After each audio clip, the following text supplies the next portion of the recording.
Good morning. Welcome to Anything is Possible. Get the camera adjusted a little bit here. You can't see where it's going to go till you actually turn the thing on. Looks pretty good. We got overcast skies, pretty good breeze. So I'm trying to set up to protect you guys from the noise. If it gets too bad, let me know. I can move back under the trees. Just won't be as nice of a view. But we've got 2 rods out with pack bait right now. And we're hoping to catch carp and channel cats. Carp will be catch and release. If we get the right size channel cat, we will harvest. So we'll see. We'll see if we get these rods to go down. We got a little bit of a breeze, like I said, so we're going to have to wait for a solid takedown. We're not going to really see, subtle bites. King 2K, welcome in. Todd Projects, one of my awesome members. Thank you and welcome. Hope you guys are having a good day. I did bring the Bulkinator and it's set up with a bigger hook. So from time to time I'm going to be putzing around and seeing if I can catch like a sunfish or something big that I can throw on there for bait. 3 rod minimum. You're allowed 3 rods in Pennsylvania.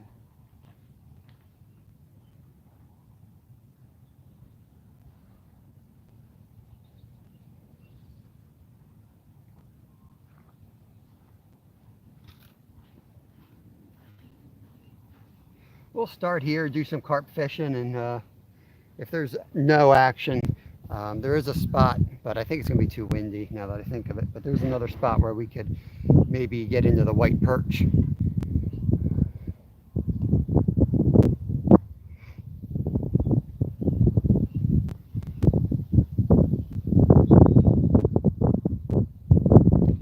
Hey, Stuart, another awesome member right there. Welcome in. If you guys are watching the rewatch, look down in the comments section, and hopefully we'll have some catches, and I'll put the times of the catches right there, and you can click on them and take you right to the action.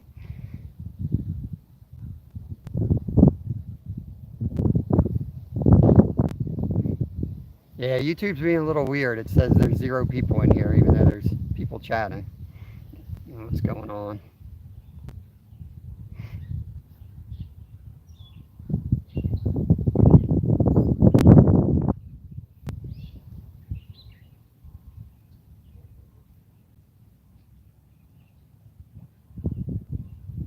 Oh, up.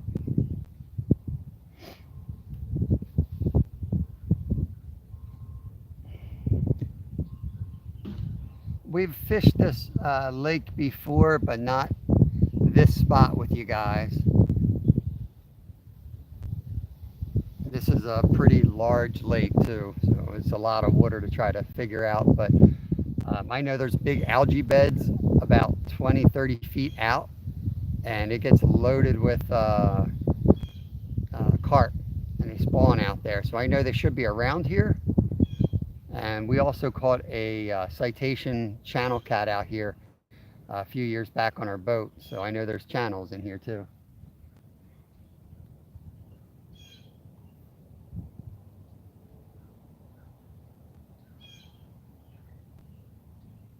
Do you want me to put dots on your chat? I don't know what that means.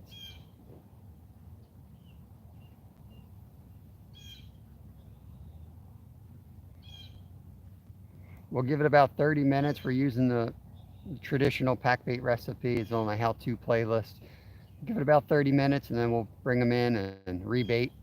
And we're going to keep to that 30 minutes because I want to get a good amount of bait out in the water.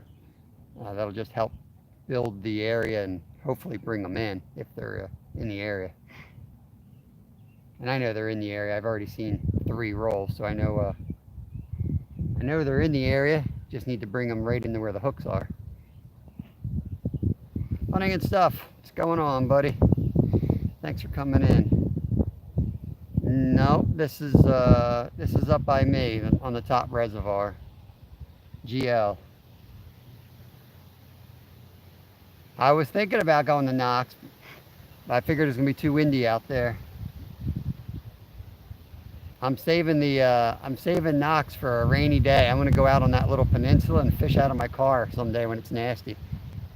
Oh, big rod. Looks like it just, maybe it's the wind. Like I had a hole there.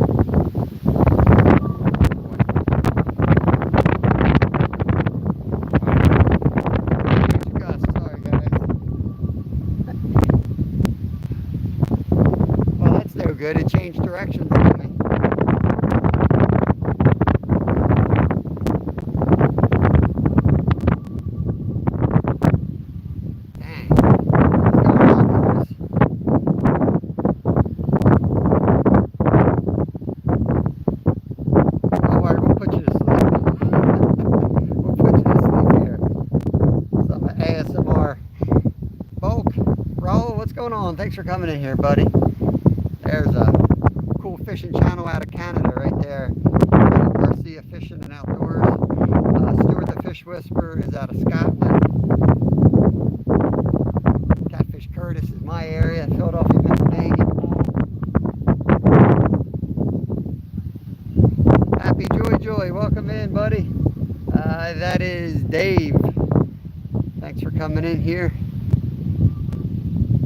Hopefully this wind calms down. It was sunny out when I set up and the clouds moved in, so I'm hoping it's just a little, like a little cell that's going to pass over. See what happens. I would have brought some heavier clothes. It was pretty hot out. Thought it was going to warm up fast.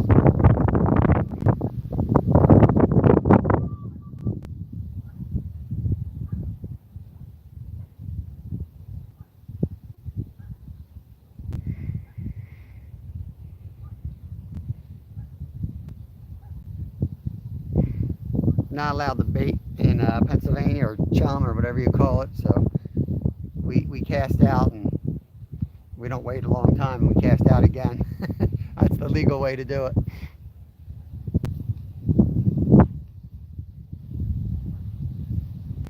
Yeah, thank you, Stuart. I saw Dave over in Bulks. I was chatting with him over there. I know you're tired. It's late over there, Stuart. You probably need to go to bed.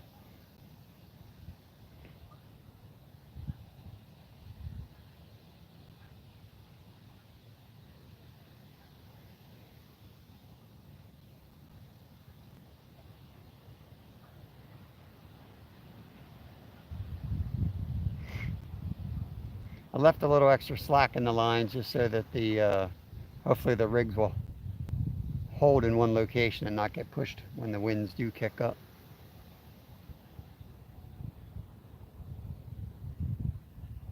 I don't want to move them. There's a lot of algae out there. If your pack bait starts shifting around on you, you're going to get all wrapped in the weeds and they'll never find the hook.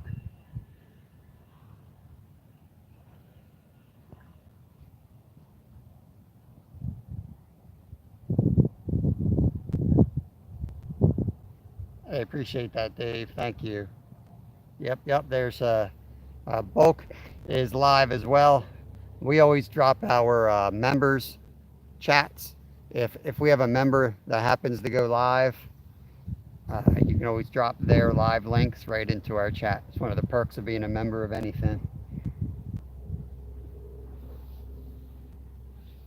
Oh, big rod. Come on. It definitely looked like a tap there. Let me tighten that line up a little bit.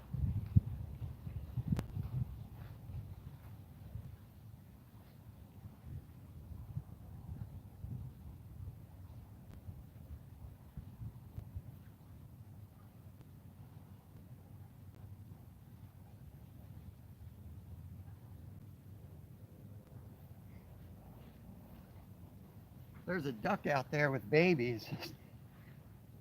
Crazy place to take just born babies.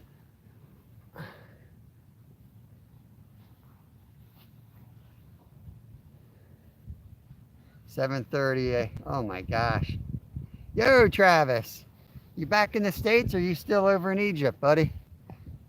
I was just thinking about you this morning. Wondering where you were. Cool. That's cool, Stu. Dang, I can't believe I'm a little chilly.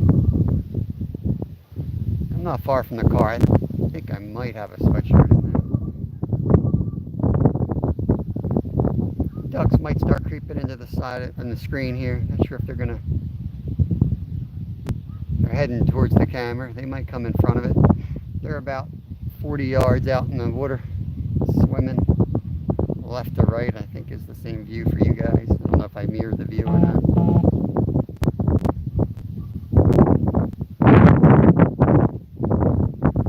Oh man, sick in Egypt. Rough, dude. Like food poisoning or a virus? That's rough. Yeah, you guys can see the duckies now. I got a mom duck and a bunch of babies coming at us. These are just born too. They're tiny little puff balls.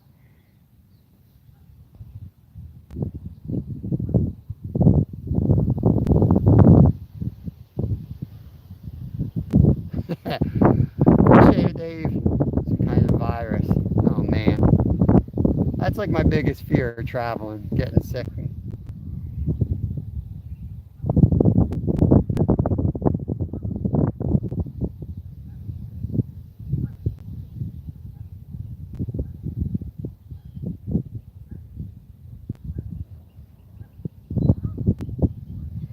There's the duckies right around the point.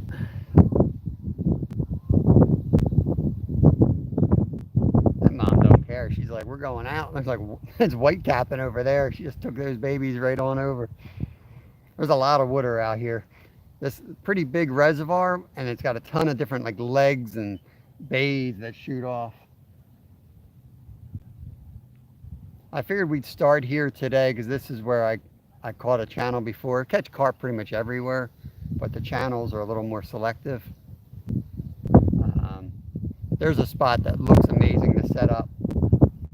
I'm going to wait till it's pretty hot though to go in there. It's all shaded in the pines and it's a long walk in, but I think you guys will like it.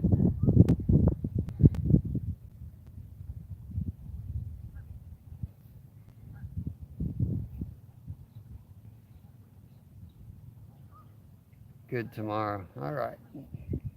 Speaking of which, I need to drink something. So Lyle had a field trip, my older son, today, and they're going fishing. So I had to drop him off at school with his fishing rod. I'm like, man, you might as well just stay home and go fishing with me. I had to rig up one of my rods and give that to him.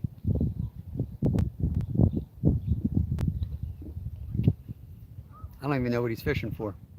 But I gave him a trout magnet under a bobber with a trout power worm on it. You can catch anything with that setup. Oh, that's right. I almost forgot about Todd Paper. TP.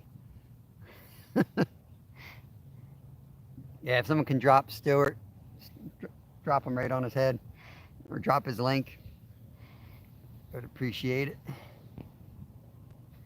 Yeah, fishing field trip. I do like where I live. It's got its perks around here. We're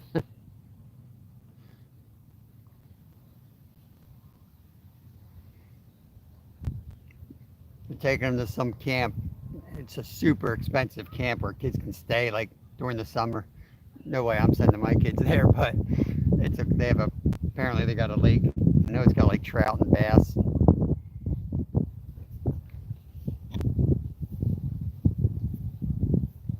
Got my Prime, not sponsored or anything, but it's Lyle's favorite drink, so I bought a case of it so he'd have something good for his field trip.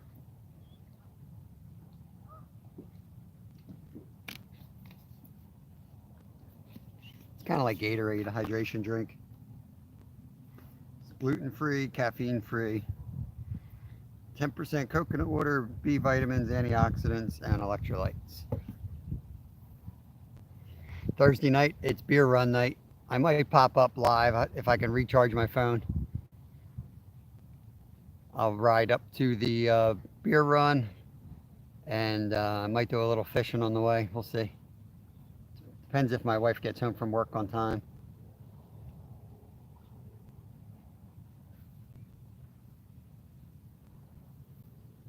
Let me pop over there, see if I can catch a sunfish. I can throw that on the big rod.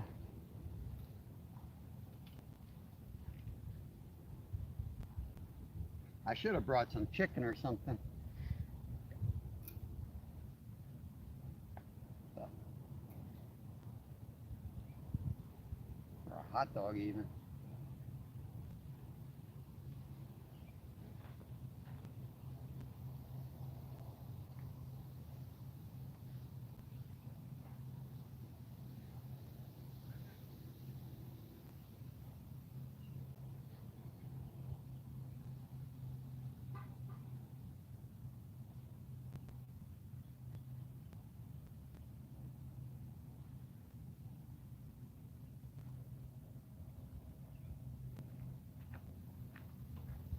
saw another carp roll right off the point here.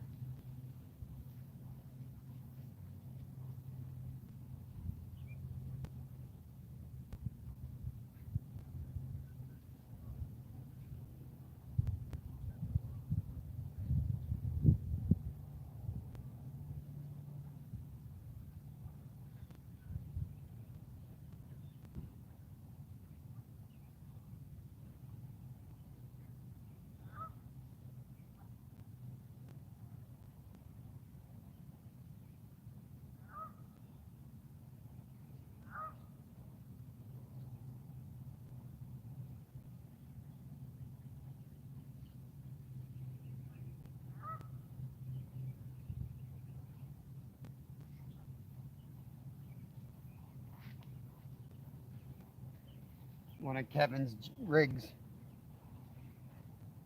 It's not a great spot to catch sunnies though.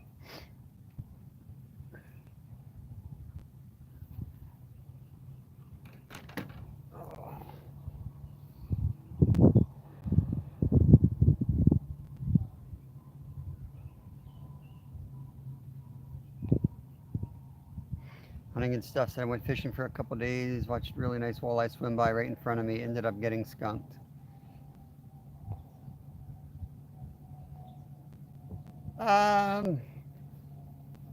Trout are not many left, that's for sure.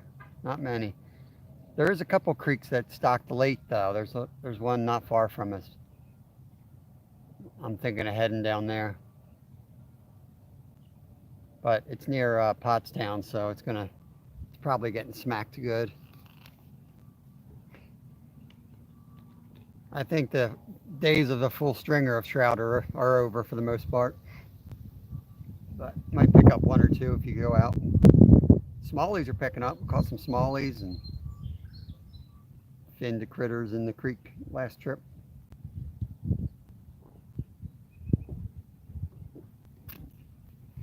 Yeah, we don't have any deep holes here, and our creeks are pretty shallow.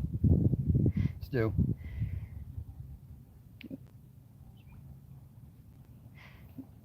I mean, you can go for the wilds upstate, sure, but we usually hop around, hit the local creeks. Those things they get blasted hard, man. They get blasted. Hey, Randy, good morning to you. Yeah, that's what I think. Go upstate. Catch them all summer up there.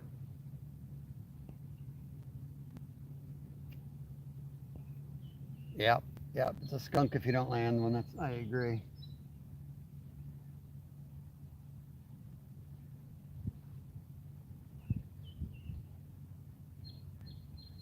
Depends on the river, right?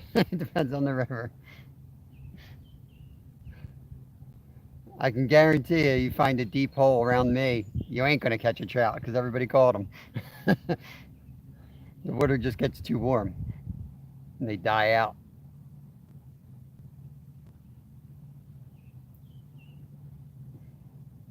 I can drive about an hour from here and yeah, I can catch them, but you know me by now, I'm a meat eater, man. I'm not gonna spend more to get to a fish than I can go out and buy my own food. It's gotta be, once in a while I'll take a trip. You know, I like chasing big flatties down in Philly. And I'm losing money on those trips, but for the most part, man, I'm trying to fish somewhere where like today, I'd love to be able to get a decent channel that I can have a nice fish fry with. Hey, Steven, welcome in, buddy. Just popping in to say hi. Going to Lisbon, Portugal for a look around.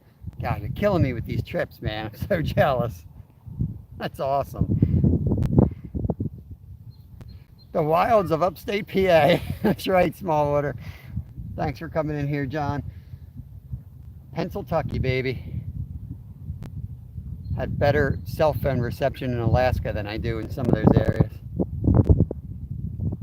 Stacy's in here too. How'd I miss Stacy? Scotty's in. Fun Fishing Adventures. Welcome in. Thank you guys. Might catch a goose.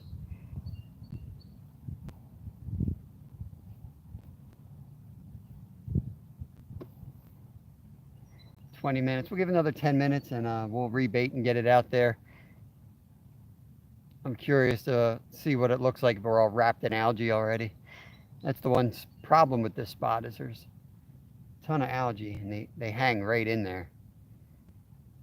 In the boat, it's a little bit easier to see the lines and you can cast just around it.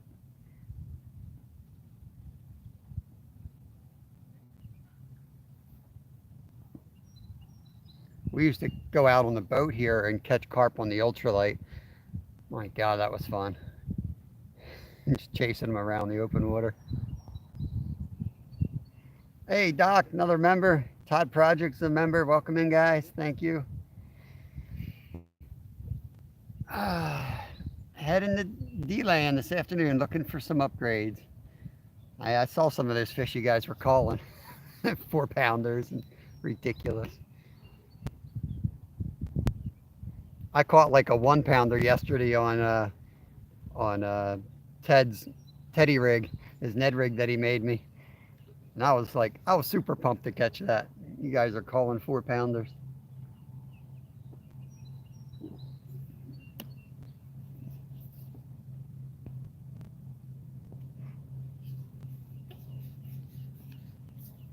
We did have one big hit on the big rod, but didn't take it down.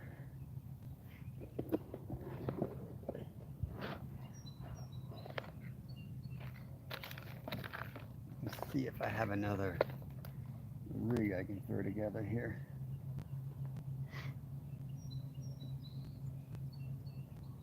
I might be able to piece together another rig, and I do have an extra rod I can put a rig on. Just don't really have anywhere to put it. Only brought the 2 rod holders. I actually forgot my rod holders. Thank goodness I didn't clean my car out from our saltwater trip. I still have my surf rod holders. So I'm using those.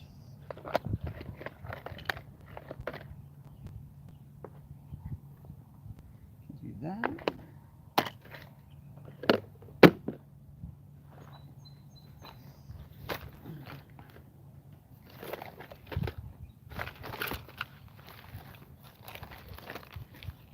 Ooh, I do have another weight. Yeah, I can rig up another rod.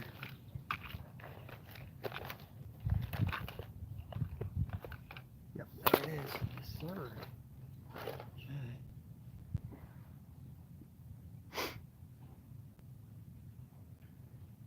All right, you're gonna hear me fiddling back here. Just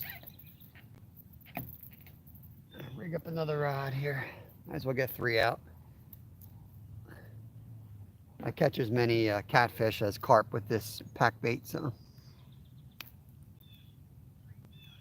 no need for me to wait for a sunfish. I'll just throw pack bait.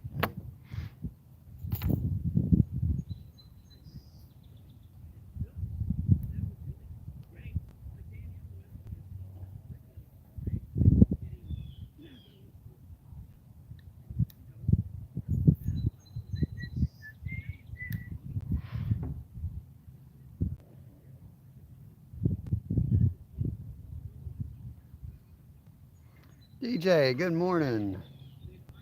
Yeah, Travis, talk to me on that, buddy. I am up for a deep sea trip. My dad emailed me the other night. I don't know if he's interested in going out. But yeah, I want to do a lot more ocean fishing this year.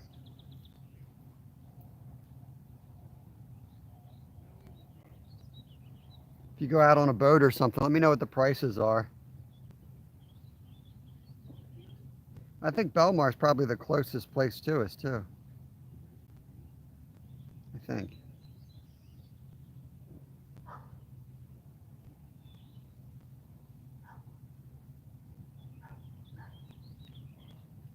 I usually just do it myself from the sides, and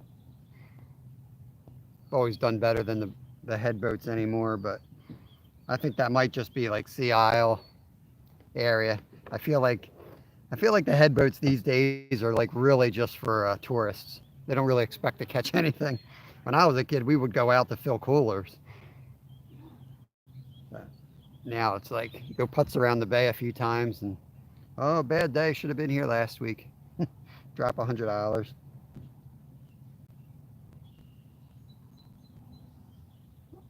And I know how fishing is, but if I can scrounge up a couple flounder from the back bay, you should be able to get a few on the boat.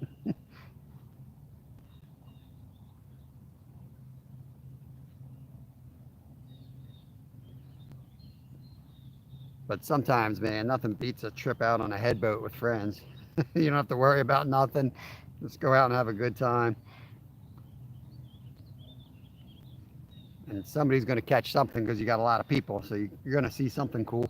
We saw a sea urchin the one time. Somebody snagged a sea urchin. That was pretty cool. Somebody always catches a stingray or something like that.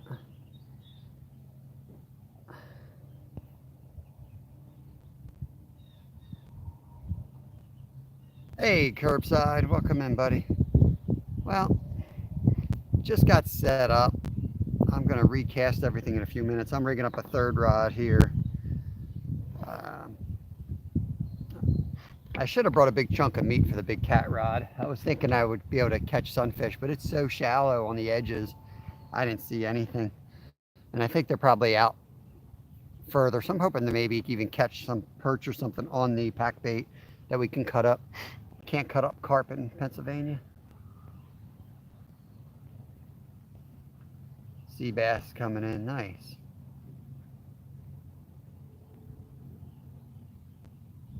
Thigh, I haven't seen them before. Welcome in, not sure who they are. Keep an eye on them, I guess, but welcome in. If you're new to the channel, you found yourself a fishing channel. Fish in Pennsylvania, out of the U.S.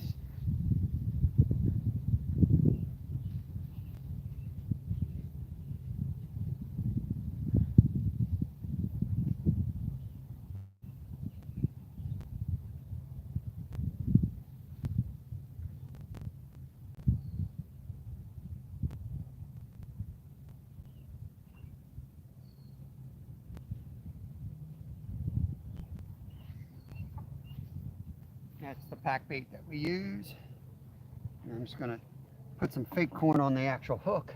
This is a busted up rig. I don't have a hair rig anymore on it. Fell off. That's all right. It'll work.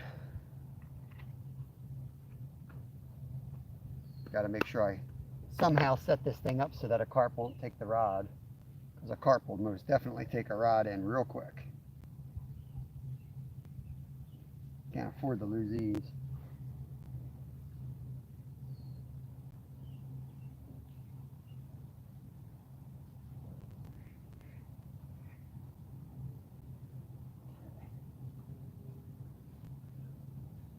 And you know what'll happen is our attention will be diverted or something, and that's when the takedown will happen.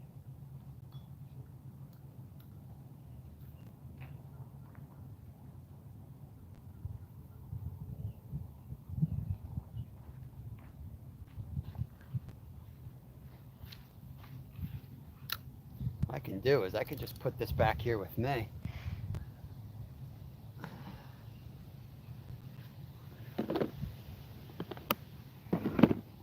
Put my case on the other side of it. That'll help a little bit. Well, you know what? I don't think I'm going to do that. Might mess up the camera angle. On this side.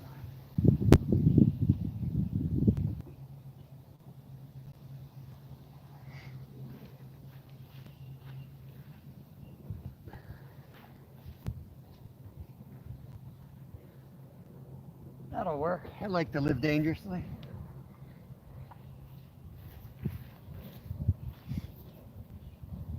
It's rebate.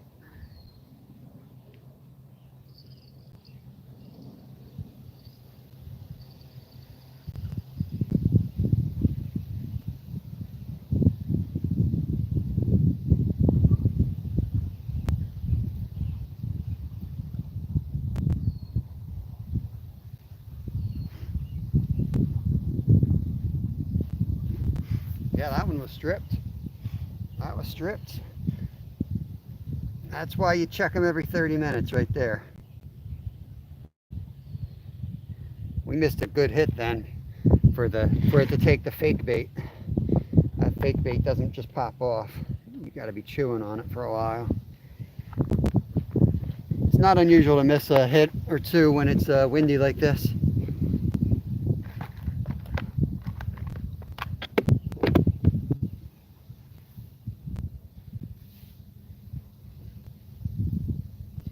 Let's put the hook back on here. That's a threaded needle. That's a hair rig, so I'm just gonna there's a little hook on the end of this, a clasp. You just shut it, put it down like that. Put the little bait stop, this thing's called, put that through it. Slide the fake corn back like that. Just need to add pack bait and cast.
Better put the bell on this one, because this is the one that we risk losing right here.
All right, we're back in the water. 3 new baits out there. Something should go down now.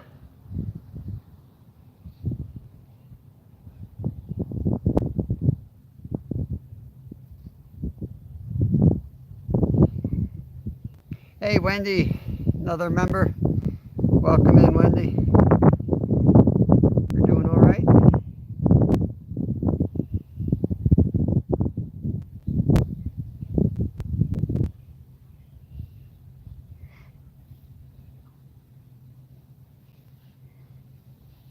I'm hungry today. 35 minutes in, I'm already eating. Hungry.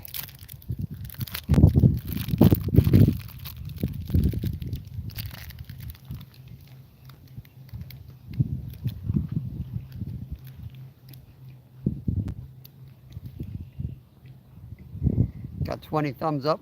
Thank you guys. Appreciate that.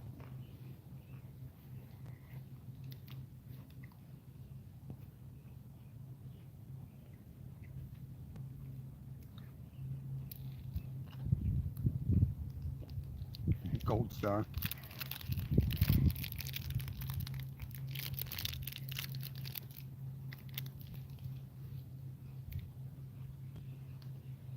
I think I can change the colors of those, and I don't know. I just set up the merch store. That took me like a month, and I finally finished it off. And I got a little carried away. Started designing all kinds of stuff with my kids. But you can check that out and buy that stuff directly through that.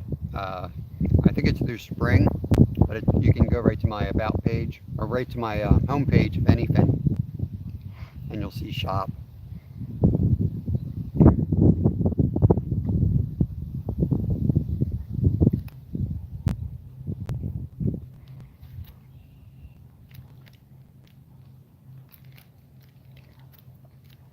There's a couple things I want to get. I want to get the water bottle. I can always use a water bottle.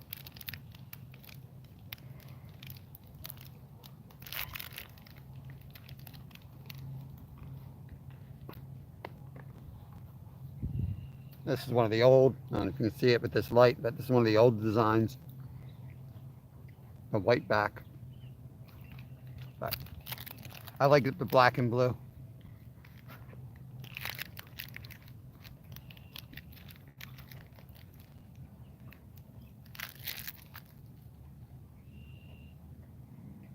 All right, got my snack in me. I forget which one you got, Stuart. You got a camo, right? I think you got a camo hat. I'll tell you that you can't get the camo hats on the new store. It doesn't have them.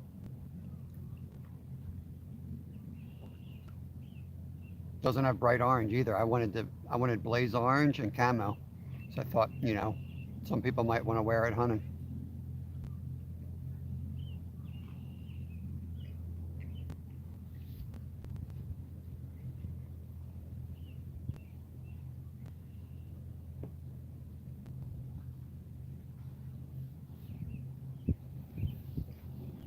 Yeah, I thought you had the camo. Camo's cool. I like that. The hot pink, flamingo pink, I think it's called.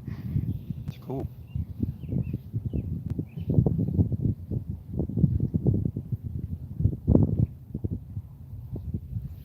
I think I have one of those. Kevin and I have the same size head, so we just wear each other's hats.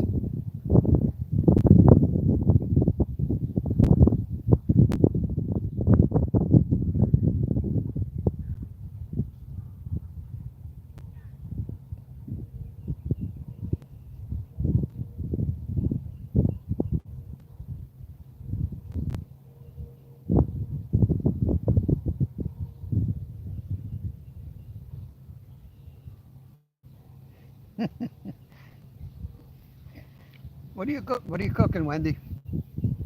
What she got going on?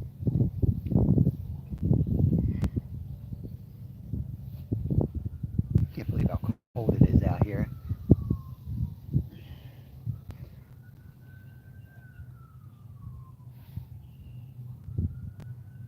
I actually ran back in the house because I forgot my sunscreen. And look at it, it's cold. Should have grabbed a sweatshirt. Clouded up and cold.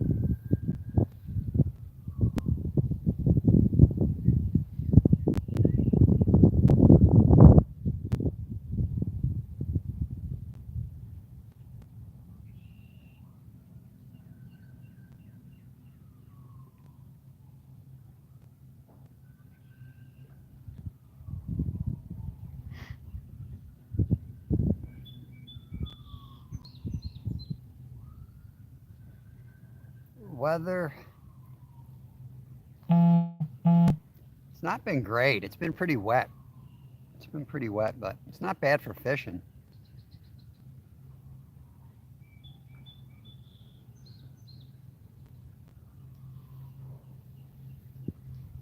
Almost done our patio. That's a big project at my place right now.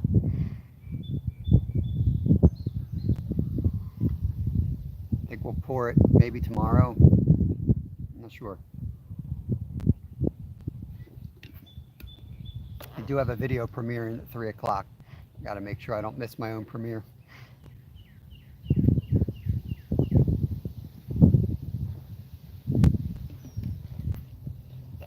the good news is it's rained and we haven't gotten water in our basement. So I think we already fixed that issue. We tore up the old deck and tore up the old concrete and patio, and I don't think there was enough pitch, and I think the water was backing up and just running. I pretty much know that's what was going on. It looked like it was coming in through some some of the wires, but I think that's just once it got into the cinder block of the basement. I think that's the way it came out, but I'm pretty sure the pitch is the problem, and we fixed that.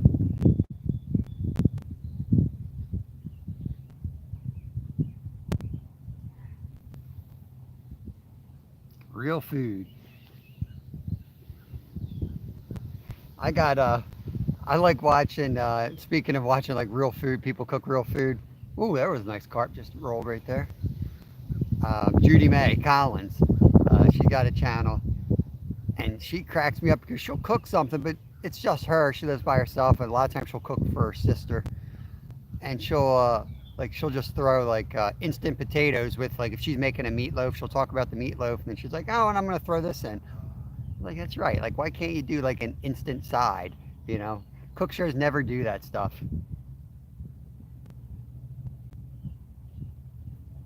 I don't need to like. I'm never gonna cook all that. I'm gonna pick one thing off of that show, and I'll steal the meatloaf recipe or something.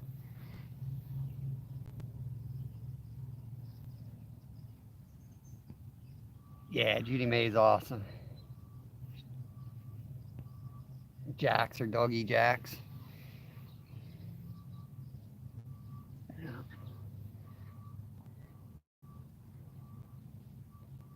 Yep, yep.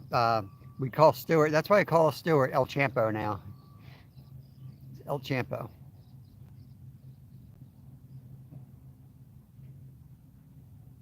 I'm trying to catch lunch. That's what I'm trying to catch. I don't want a trophy. I want a big catfish burger for lunch.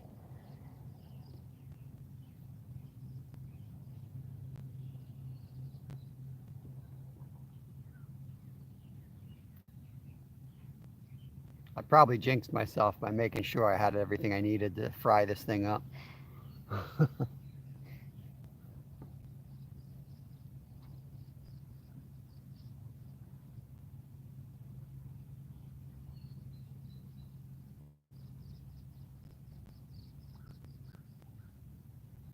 I think we'll get one. It's just going to take time. Soak the baits. Now, if we could catch something little on one of these rods that we could use for bait, that would be good. But honestly, I think almost every channel I've ever caught out of here, I've caught on carp bait anyway. So I like the approach we have going on right now.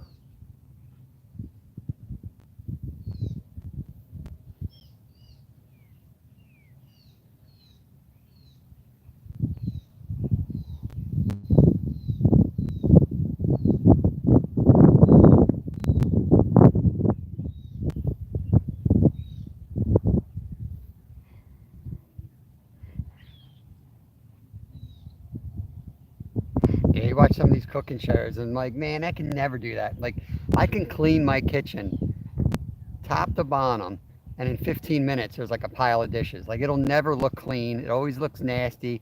But that's just like, that's being brought up in the age of TV where we didn't realize it was all fake.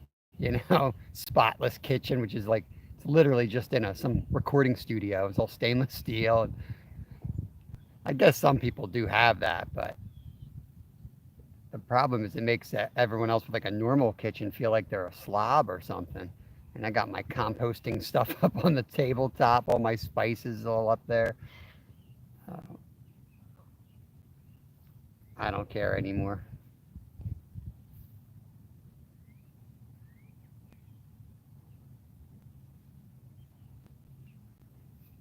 How do you make curry?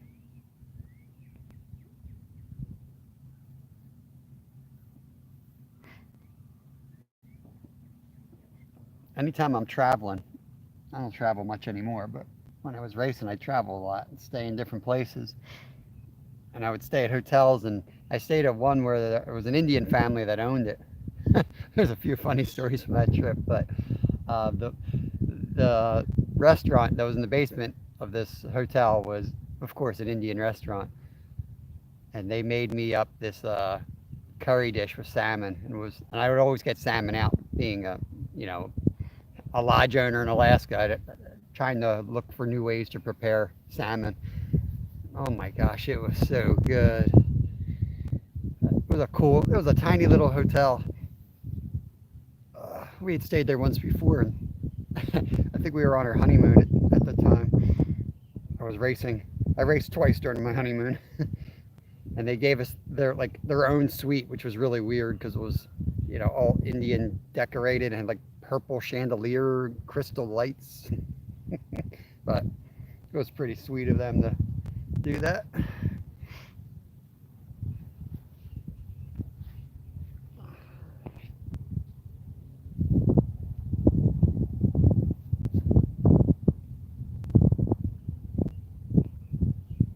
Bud Files, good morning. All right, hunting and stuff. Get some rest, buddy. Now that the sun's up, go to sleep. Got 9 awesome people hanging out.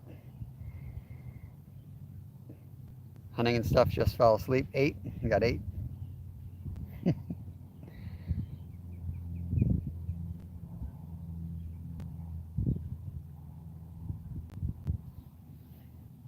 We have some carp in the area. We've seen them roll, so it's a new location for us. Just hoping there's some hungry ones out there.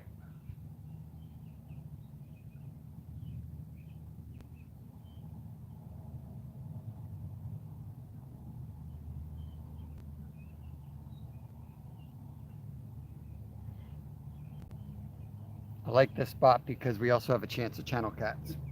There's not a lot of spots around here I can say we have a chance of catching channel cats. So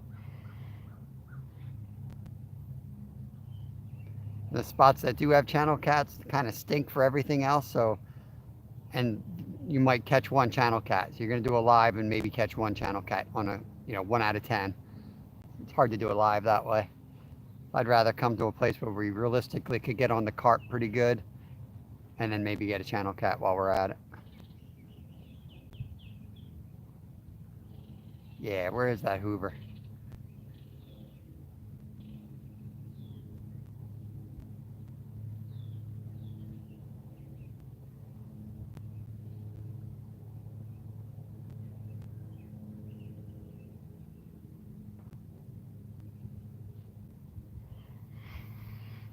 This is a spot where they go out and they shoot a lot with the bows out of here. Some pretty shallow spots, and they get up on top of the weed bed and make some pretty easy hunting. Oh, here comes the goose babies now. We had the duck babies. Now we got some geese babies coming through. You'll see them in just a minute. They're dealing with a little bit of a headwind.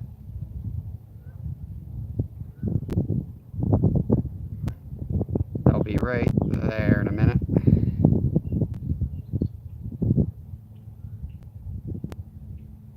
There they are. 2, 3, 4, 5.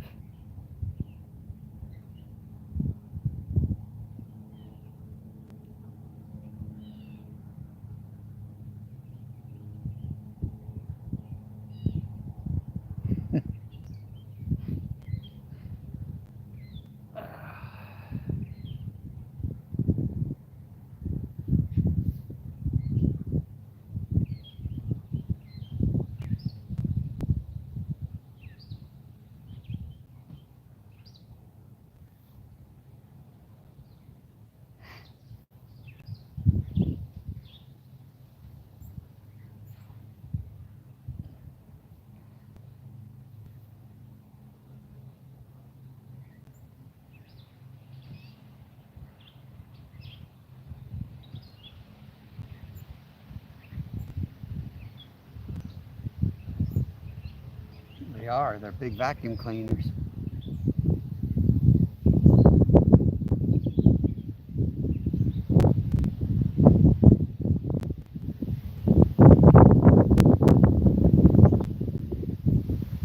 Wish the wind would go.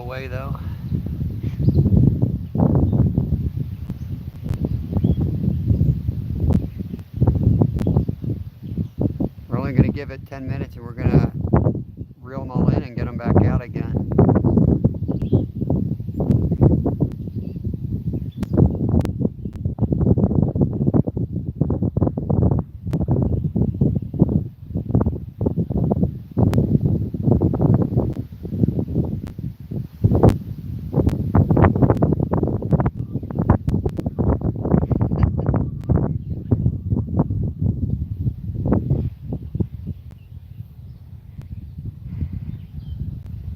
Get a pretty decent hookup ratio with the hair rigs.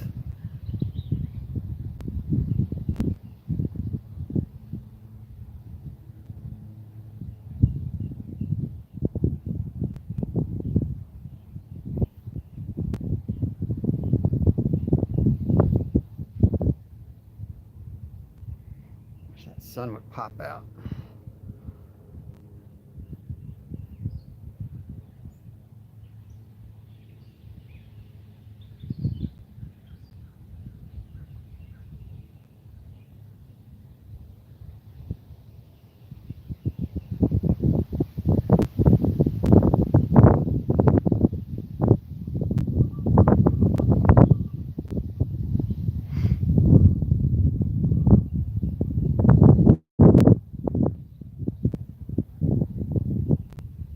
Nah, I don't have Goldfinger.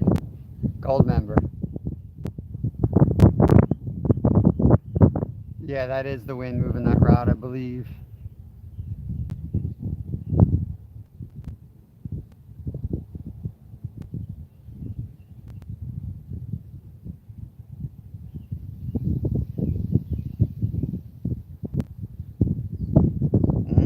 Maybe. He might be on the... We might have something planned with it. Hard to tell. We do have a lot of wind coming in here. I have it set at a different angle, so...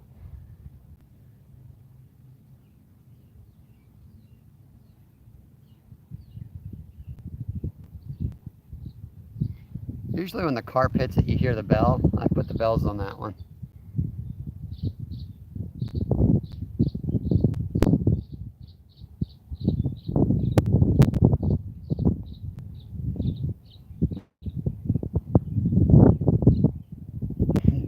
I'll take a minnow. I could use... Give me a little 5-6 inch fish. I'll throw it right on the big rod. Put the Vulcanator in action. We're going monster hunting this weekend. Tomorrow I gotta get out and bait fish. I'm going to be trying to catch some of these white perch that are up here. We used to catch them by the hundreds on sabiki rigs.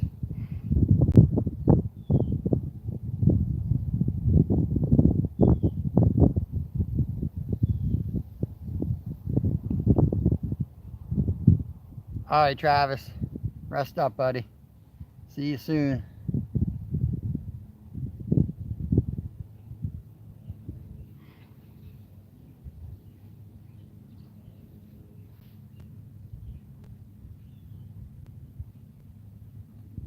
Thought about going to the creek spot today, where we caught those mondos a couple months back, but water was still a little too high.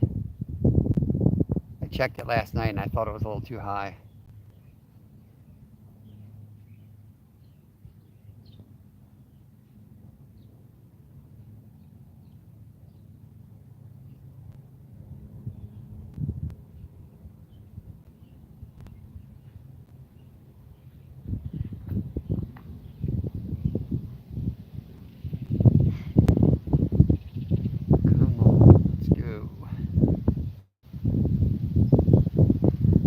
Sunlight's hitting the poles.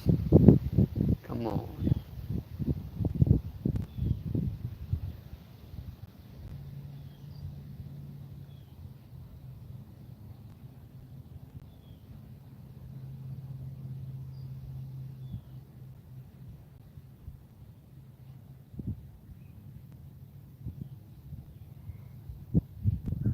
White perch seem like they only bite when it's sunny out.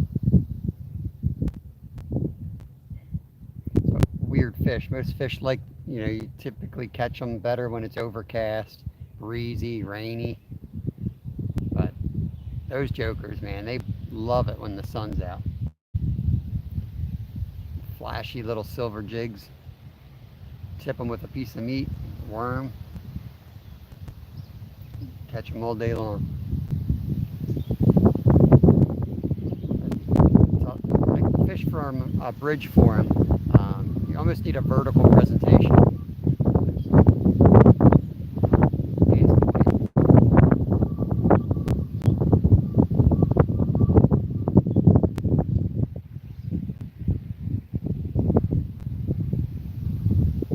Drifting over them, jigging is my favorite way to catch them.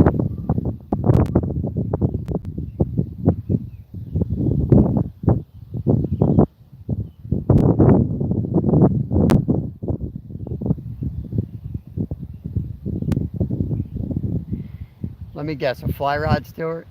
Best rod would be a fly rod?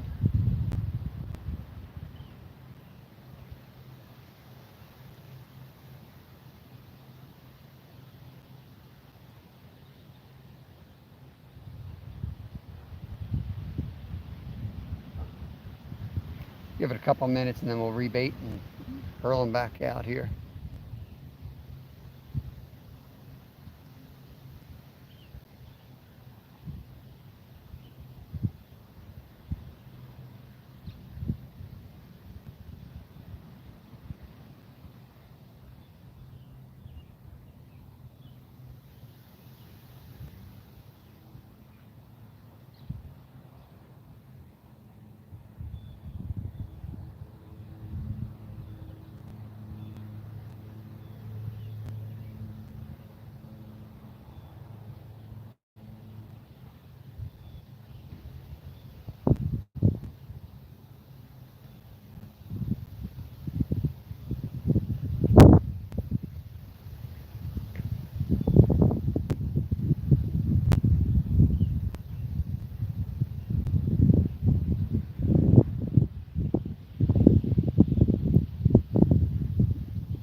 Going to go out in one direction with the wind at their back and turn around and be in for a rude awakening.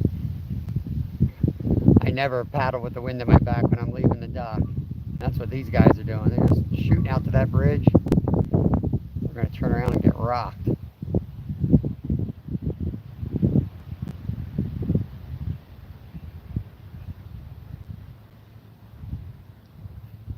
Come on, fishies.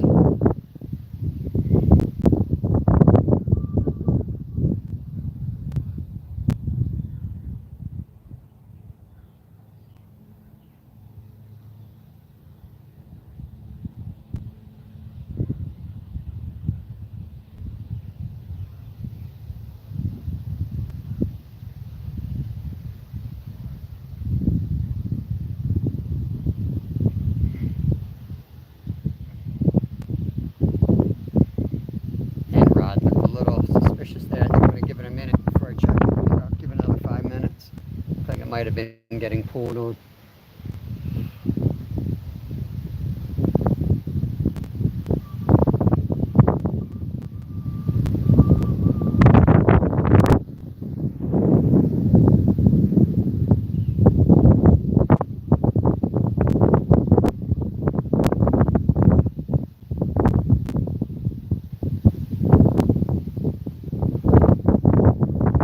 So it's trying to clear up.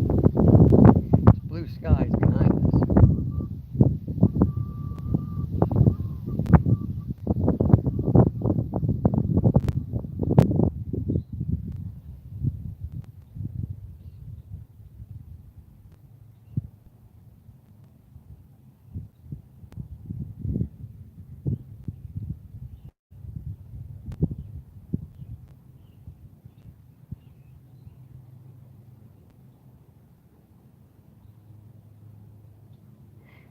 All right, let's bait back up. Get them in, bait them up, throw them back out.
I don't want to go too far out or else my line will be going right through the algae beds, and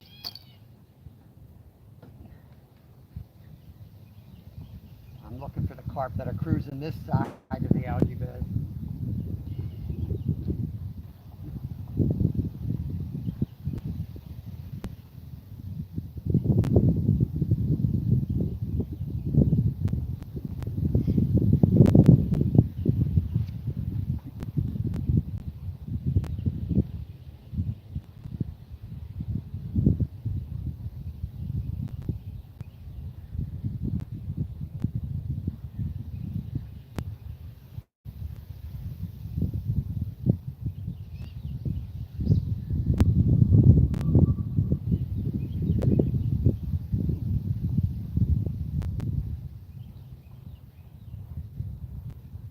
Launch this one out this way.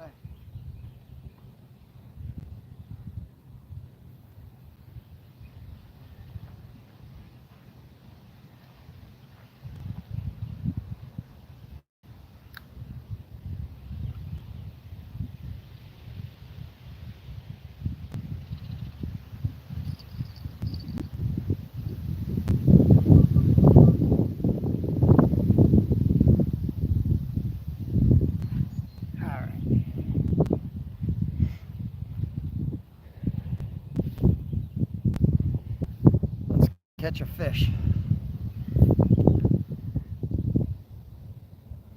Hey, retired Rick, Mystic Railroad. What's going on, Mystic?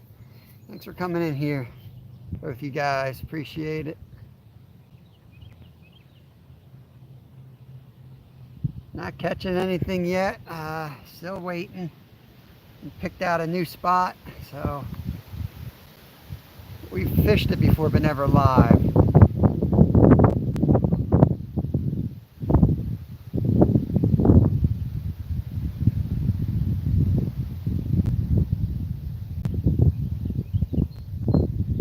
It's so windy, it's hard to figure out what's a bite and what's the wind, so we're kind of waiting for big takedowns.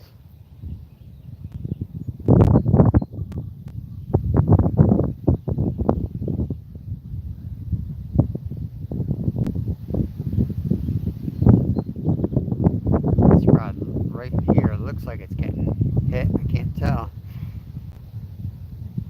When we just cast it.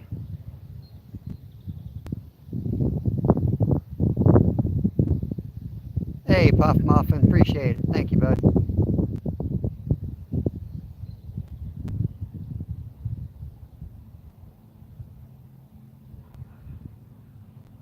I wish I had a rod holder for this other rod here. I believe I left that thing at home.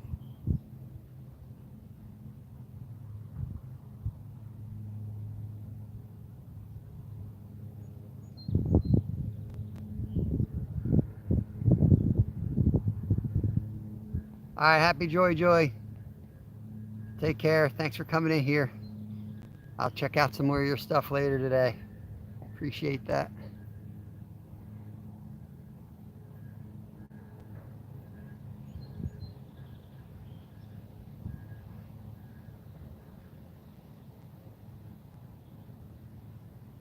It's harder than you'd think to try to catch carp from a boat, because you're always drifting around, you know, getting all tangled in the algae. And we did it a couple times. It's fun, but not as easy as you think. You got to double anchor, and any type of movement, you're just dragging your pack bait around, and it's all falling apart, and the hook's nowhere near it. Definitely do better pulling up somewhere where you see action and bank fishing for them.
that bell that time.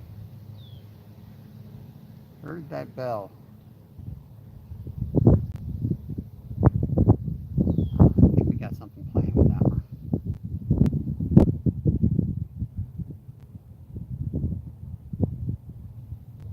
It's amazing how much movement the rod will take and the bell won't jingle.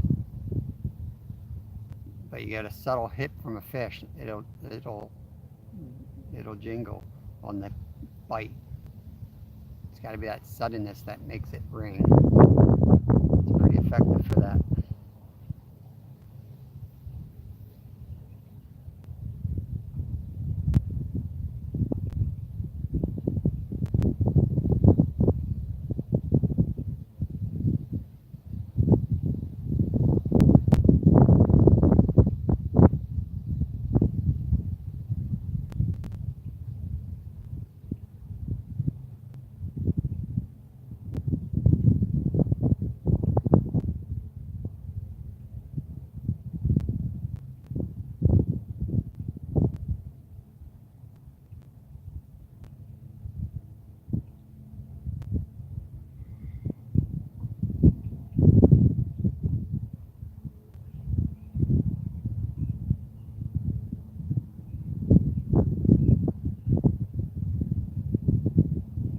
That's a carp. Something's on that rod.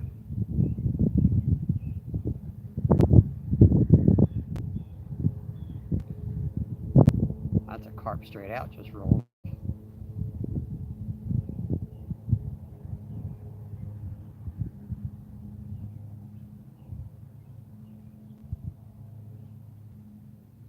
They're definitely out here. It's just a matter of whether they're going to eat.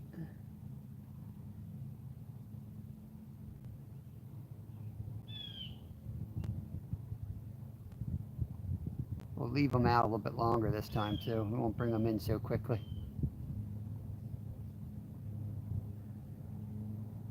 We wanted to establish a bed of bait out there, and I think we've done that, so we can let them go 45 minutes now.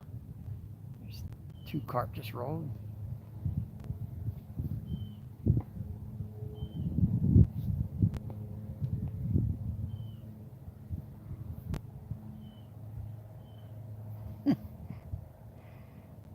Stu's working hard with the emojis there. There's a cigarette. Is that what that is? A cigarette? Puff for puff. And then a cloud. And then a cupcake. Or muffin, I guess. Stuart needs to go to bed. Delirious.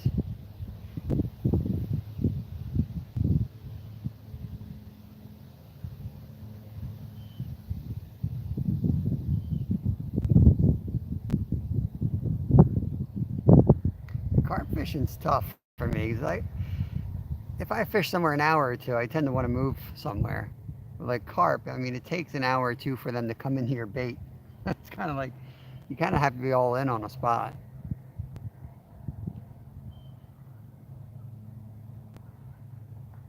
All our banging lives rarely caught a fish in the first hour. Got to give them the time to come in.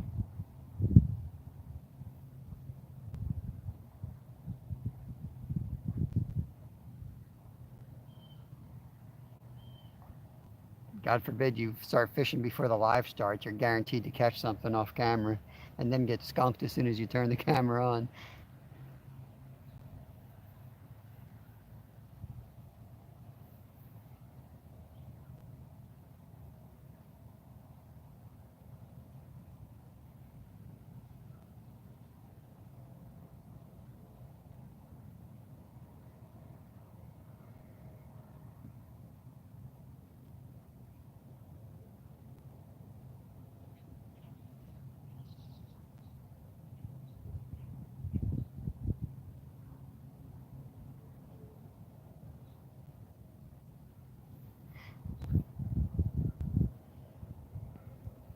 $3.35.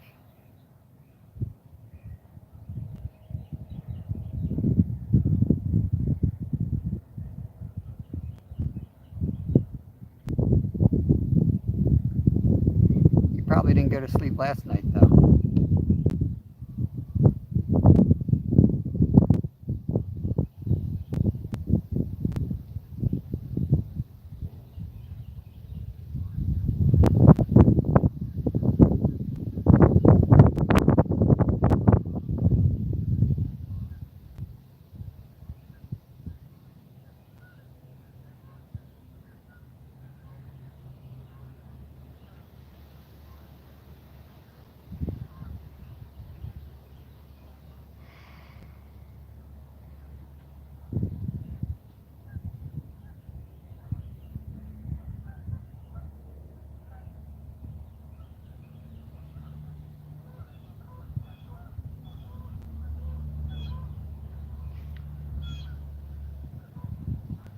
I saw his live. That was the last thing I saw.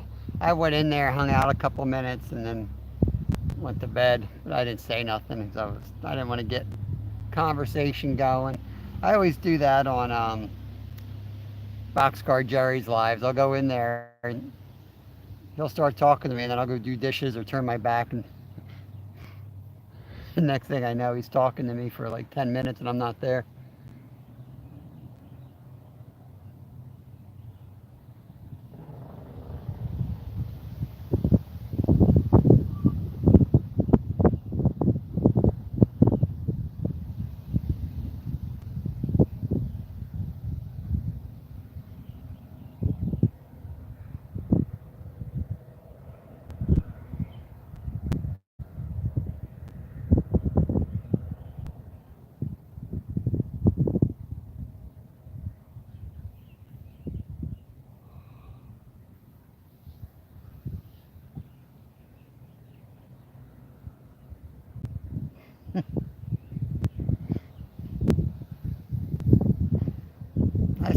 I still do dishes even if I'm on panel. The dishes never stop in my house. It's amazing.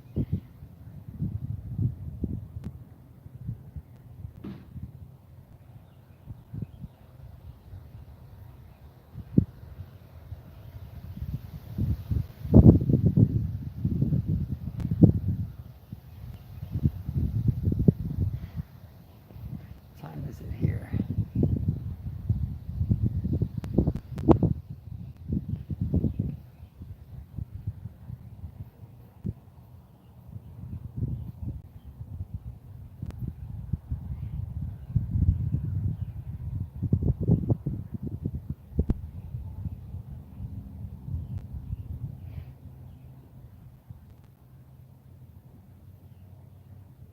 I don't think I slept good last night. I'm about to take a nap on this table. I'll fall asleep and guaranteed to catch a fish. I'll pull a Jody, take a nap,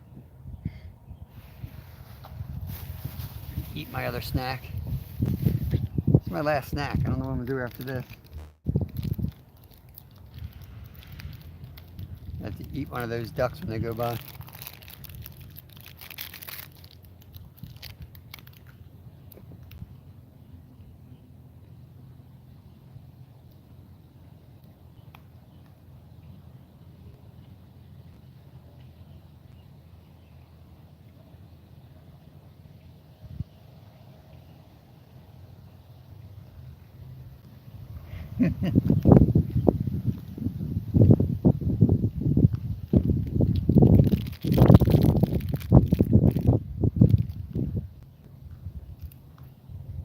I think she's a trendsetter. I think people should sleep on their lives more when they're out catfishing. Watch some dude just post up by a tree and pass out next to the rods. It'd be kind of funny.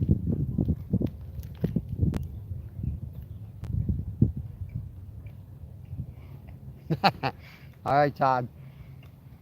Have a good day, bud.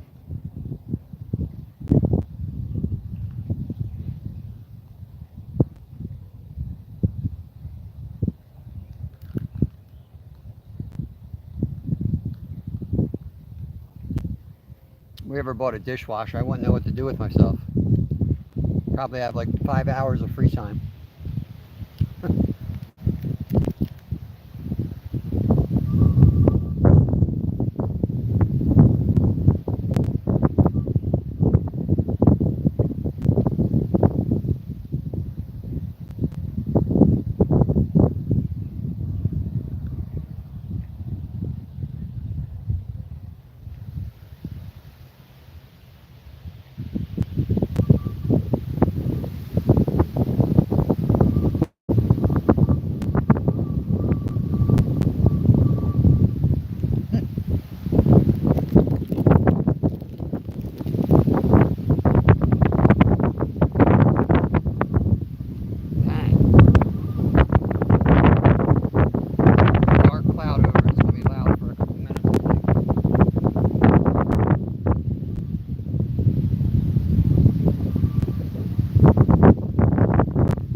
the forecast. It's like they never talk about winds. It's always like the temperature. Oh, it's going to be lovely, 64 degrees. You know, with 50-mile-an-hour winds. Not lovely.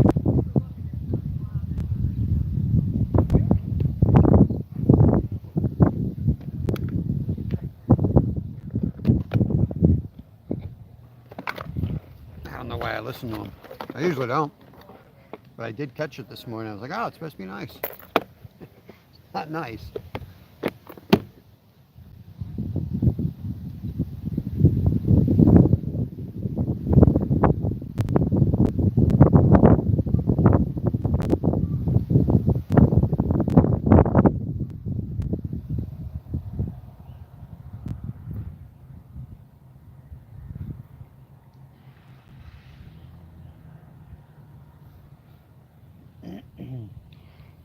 We'll give it a little longer. There's a cove kind of behind us. I didn't go there because I thought the winds were going to be really bad there, but the way the winds shifted, it might not be that bad.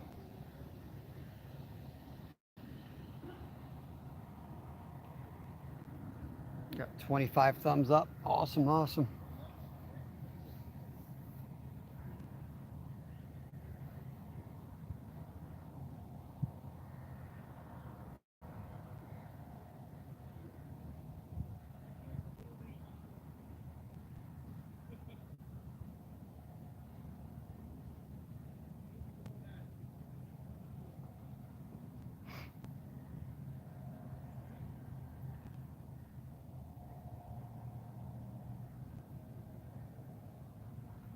I just hate the idea of chumming up a spot and then leaving it.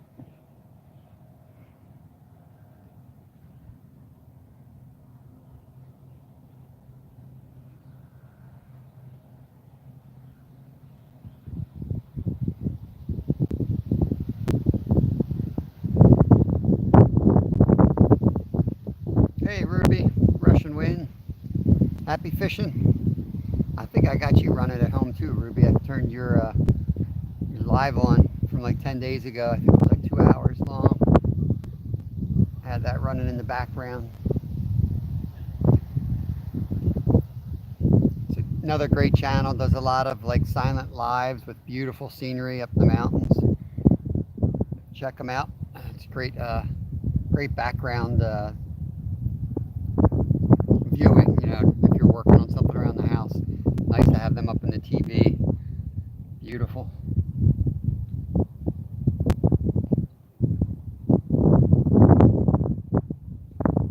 I'm not getting skunked today. Not gonna happen, Stuart.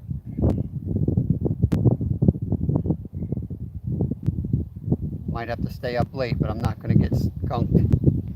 Chad, what's going on? Chad Thomason. I was waiting for Chad to come in. Now I'm gonna start catching fish. There's Betty, pre-retirement days. Welcome in. There's another cooking channel. We're just talking about cooking. Still got to make that pineapple upside down cake. I saw her make that. I showed that to Lyle and he was all excited.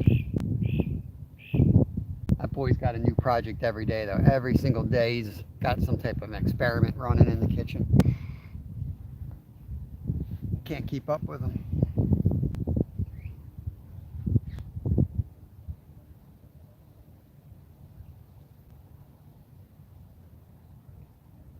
I mean, they're definitely here. I'm seeing them roll out there.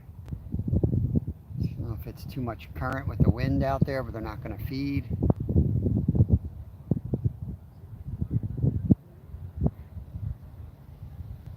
I have caught a few here in the past, and usually when we were tooling around for bass, and I throw one rod out with the corn on it. There's a little water snake there. Let me go check him out. Let's go look at a snake, guys.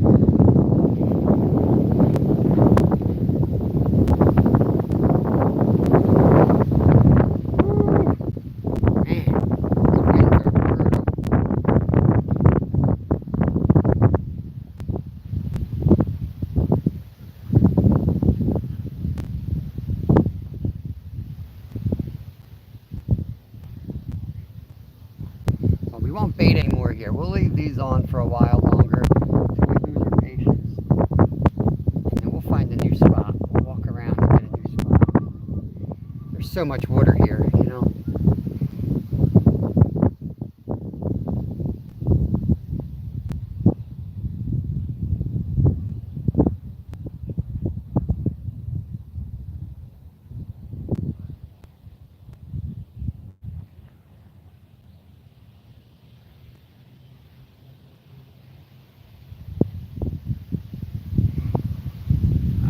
Pack up a few things so if we do move, we're ready to move.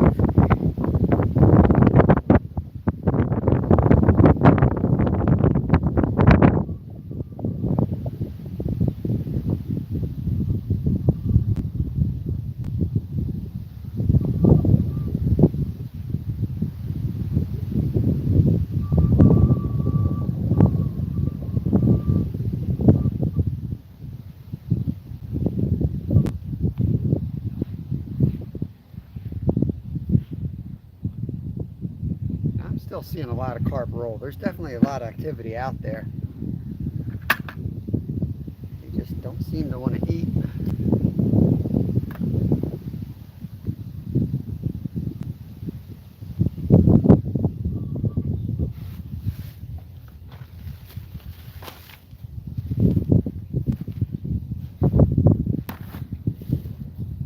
Alright guys, I need to use the restroom. You guys watch my rods for a second. El Champo.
Yeah, Kev's at school.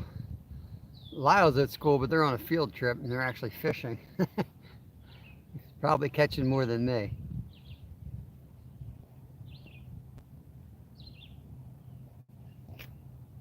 Not even the turtles are biting.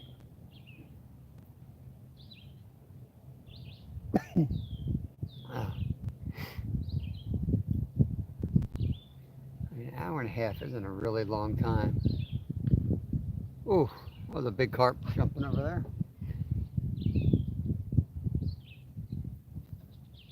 Hard to leave a spot when I'm seeing this amount of fish. But I'm just not feeling it.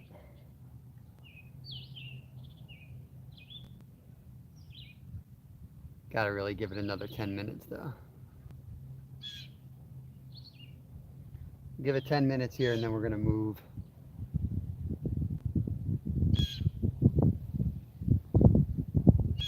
What I'll do is I'll leave my rods here and I'm gonna run some of my stuff to the car. That's me, I think.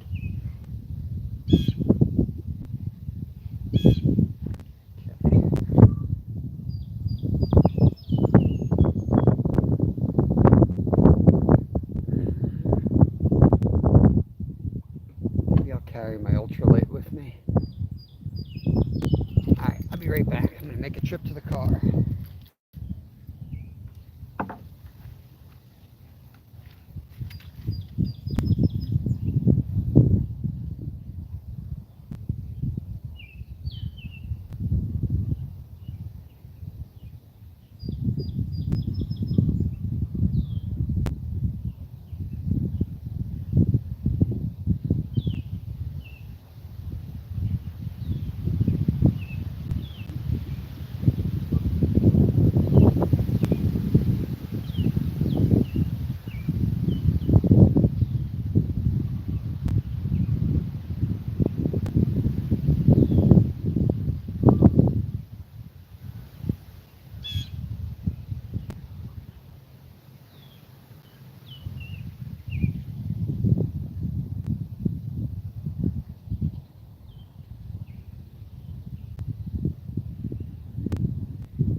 nothing. Was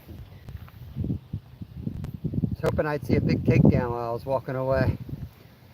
Ruby's been a member for 5 months. Congratulations. There's Dwight, member of 6 months. Congrats. There's no trout in this water here. There's literally no trout in here, Stuart. Ruby said, went fishing for the first time. We caught 3 rainbow trouts and put back 2. Awesome, man. Awesome. Nice. Gonna put the sticker on the SUV. Sweet. That's awesome. Terry B, what is going on? Drive safely out there on the road.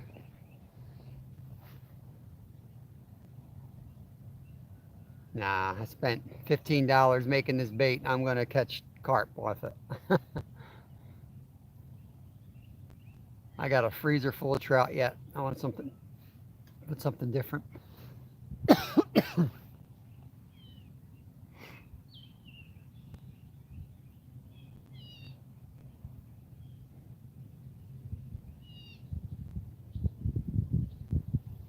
I'm in the mood for catfish. Well,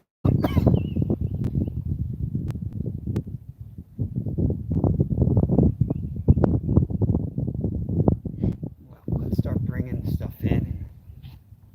There's one other spot that's kind of right behind us, maybe 100 yards. We're going to try that first. I'm not going to give it long. If we don't catch anything or the wind's too bad, then we're going to head down. It's kind of where I really want to go, but I don't know how the fishing's going to be. It looks really cool back there, and it's all like in the forest. And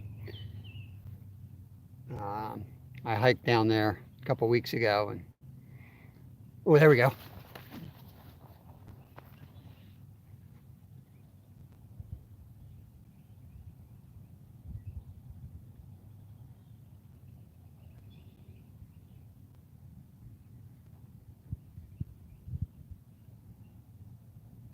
Dang.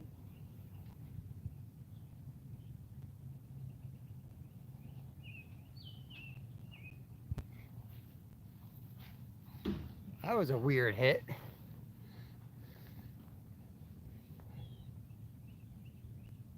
That was a really weird hit. There was something on that for sure.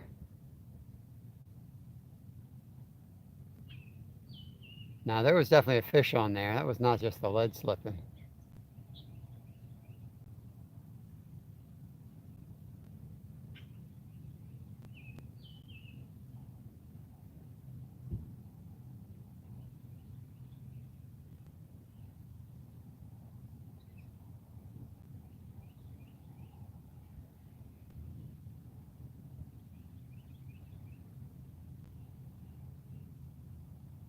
Dang, that was weird.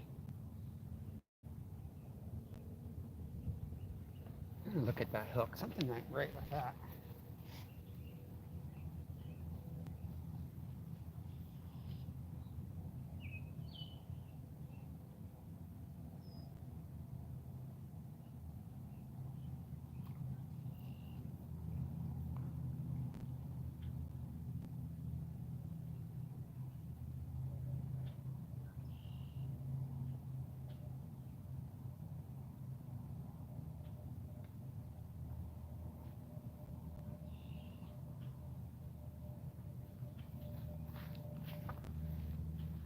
That's our problem. Look at that. It's not laying down.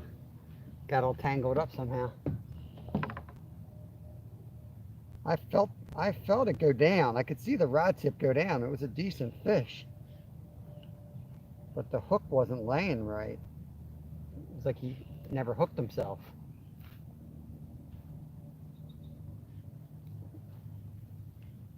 See if I can fix this or if this rig's shot.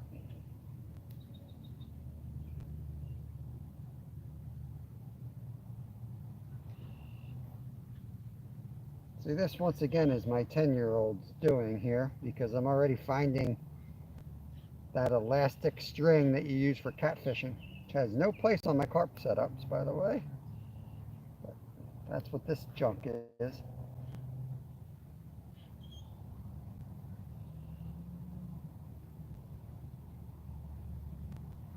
Now, Now we'll catch a fish the way it is now. All right, we're gonna stay. We're gonna stay. I'm seeing a lot more rolling. I think they're starting to come in. It's a big body of water. It took them a little time, but I think they're coming.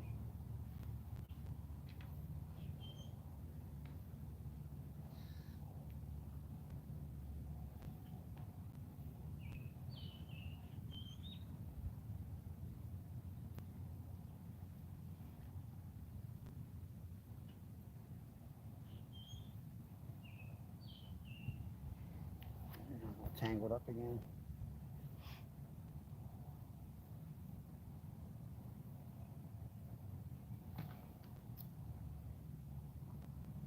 Yeah, I'm sure you got some good fishing out your way, Ruby. I would imagine there'd be some nice wild trout out there. I'm gonna move this rod. It's gonna shake a little bit. Grab some pack bait.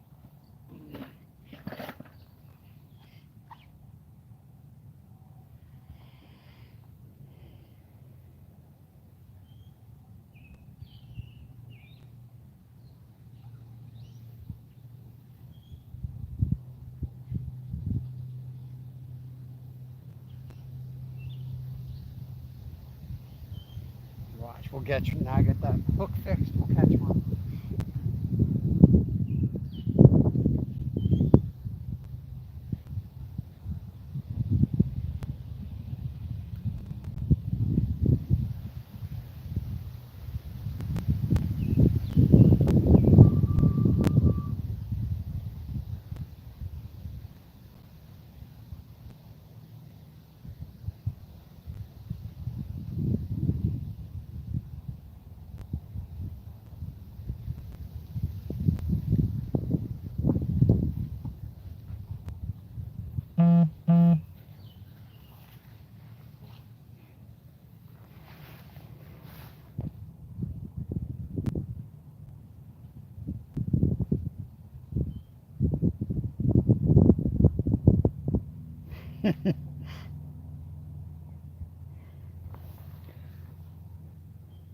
I'm serious, man. That boy tears up fishing equipment. And some kids just wait for their parents to like help them rig. So it's nice that he does his own thing, but holy Lord. He'll take a buzz bait, break the the spinning thing off of it just because he wants a good jig. Like, there's jigs in the other box. You could just take a jig out. He's always trying to invent the next like great lure.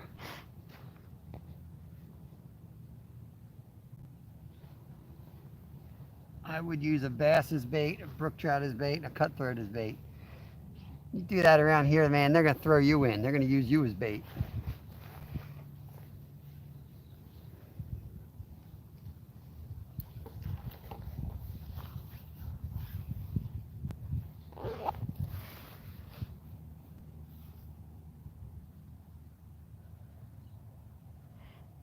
Yeah, we'll get them here. We'll get them. Definitely seeing them rolling now. And they're all kind of coming towards this area. I've been seeing them on the left and the right. And they're still on the left and right, but they're coming closer in. So they smell the bait out there for sure.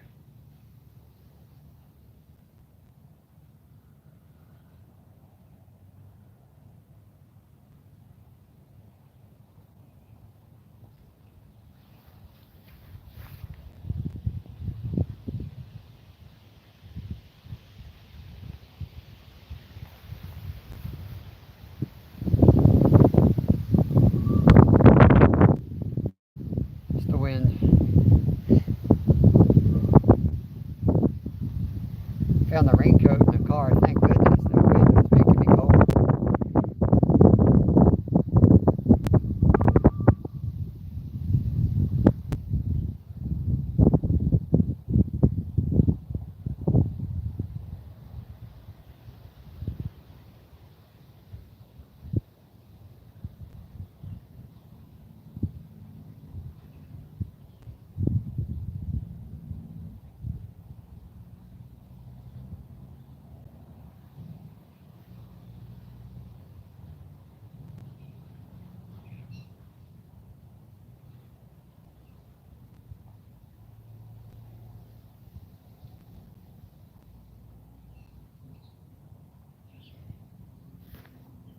steelhead as bait. Steelhead's a rainbow trout, you know. Same thing.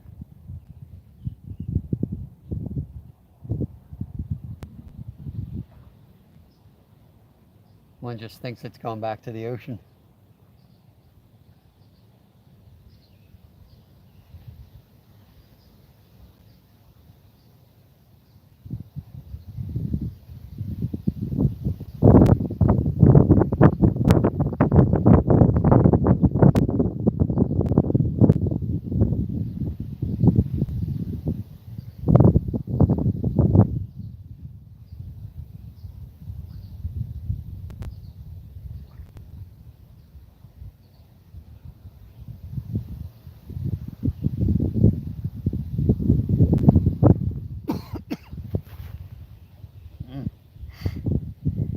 Yeah, fishy, fishy.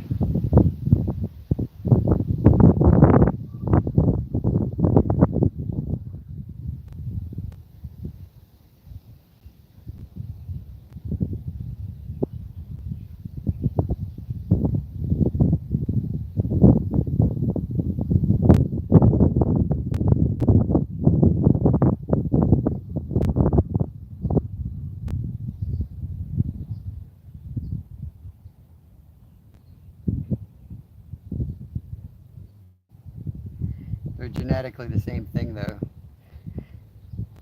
We have steelheads that don't even go to the ocean, they go to a lake. They're scientifically the same fish. Not wrong about this one, Stuart.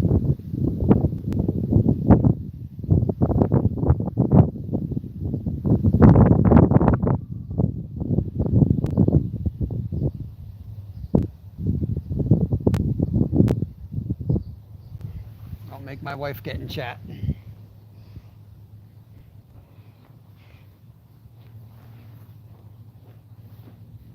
She'll straighten you out.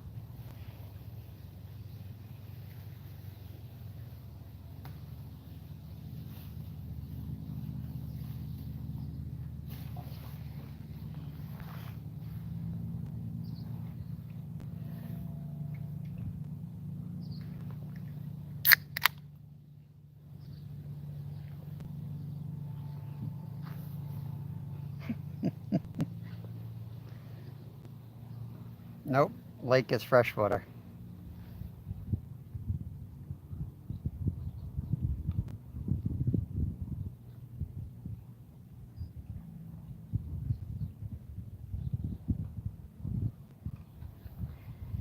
Somebody's got to make the money here, Stuart.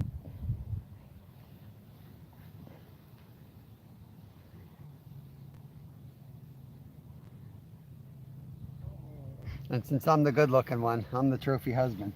So I'll take this job.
I don't know if you guys can see that on camera, but it's a little hard to see it unless you know what you're looking for. But they are rolling out there. They're not splashing. It's not like they're spawning. It's close to the spawn, but they're not spawning right now. They should be hungry.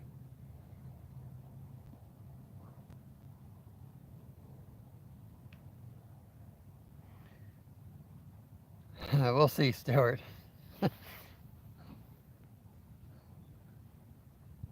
Hey, Ernie Brown, what's going on? Says hello, everyone. On the porch, nailing bed boxes together. Chrissy got me 2 or 3 years ago. Nice. We're redoing our porch right now, almost done. We're having once I get some help pouring it, that's my next project. I'm going to build some beds around it. It's awesome. What are you going to plant in there, Ernie?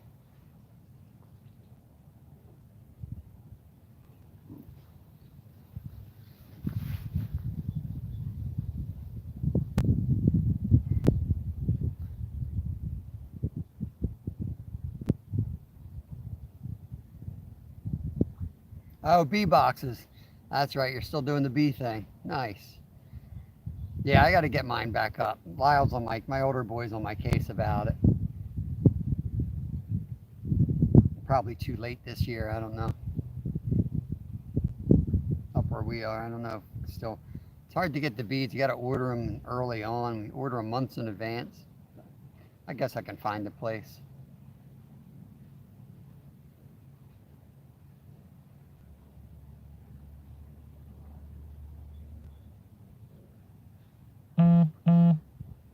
Yeah, yeah,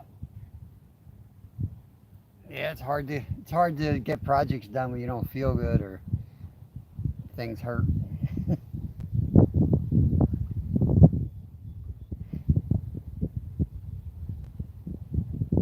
I totally get that.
We were just about to move spots, and then we missed one.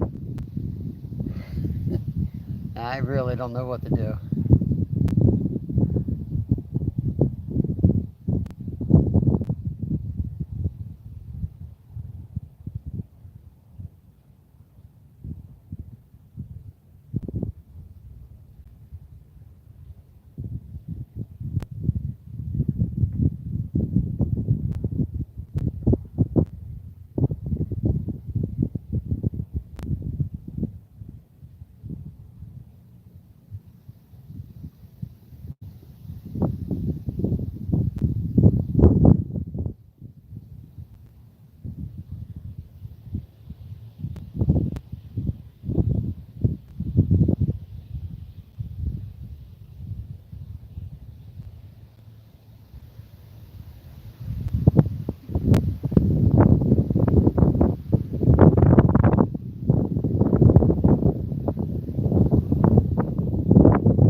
Yeah, how's Chrissy making out? She's been quiet lately. I haven't seen her in any chats.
We'll give it another 6 minutes. If we don't have any bites in 6 minutes, we'll relocate.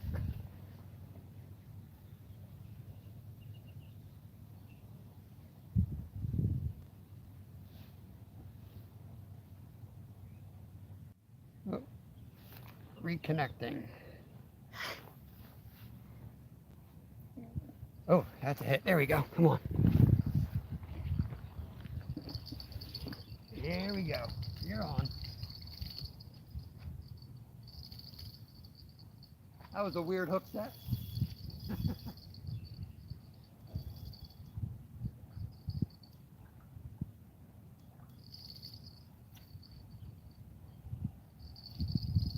Yeah, boy.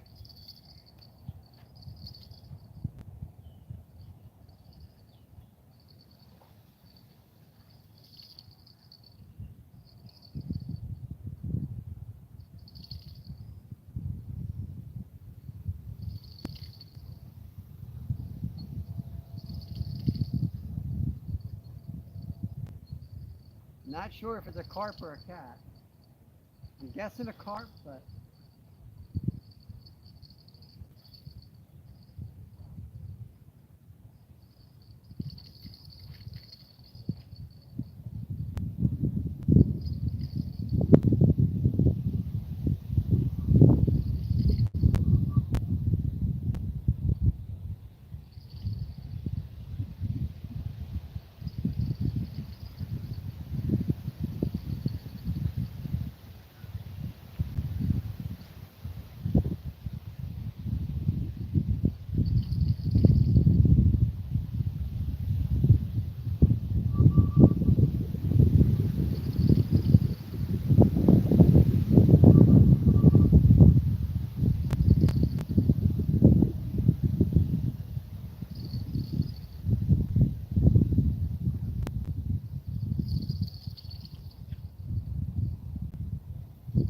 going wherever he wants.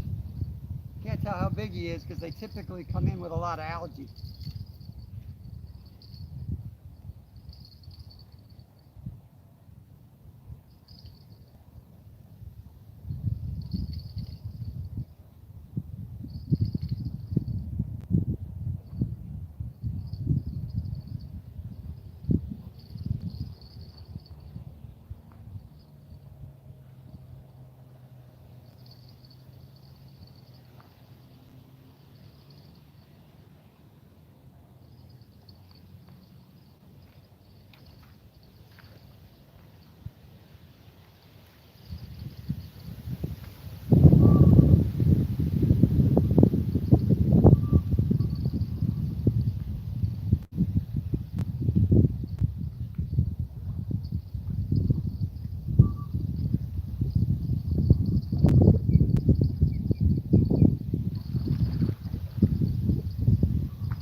Nice common, not a bad one.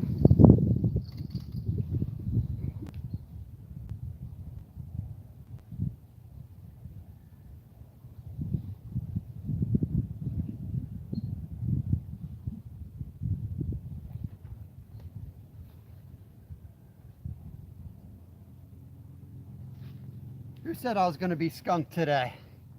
There we go. Nice little common. Not a bad one. We running live. Okay. I'll make sure we have proof of this catch for the haters out there. All right. I guess we'll stay a little bit longer in this spot.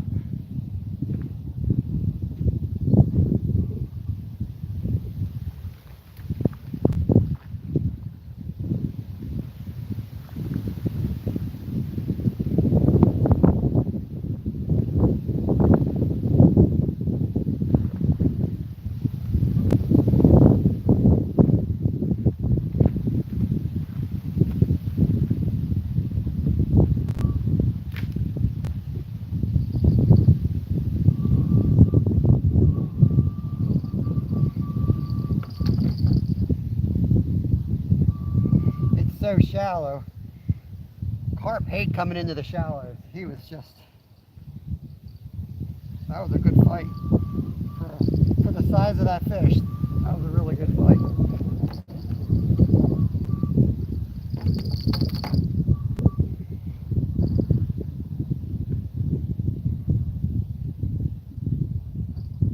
Got my rig all messed up here.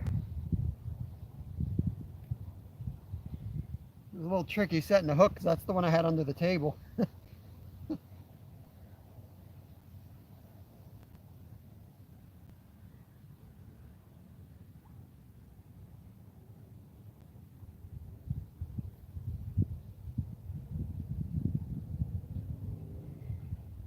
We got it done. We got it done. Let me throw some more bait on this one and get it back out. I'd be dumb to leave now. Maybe they're just getting fired up.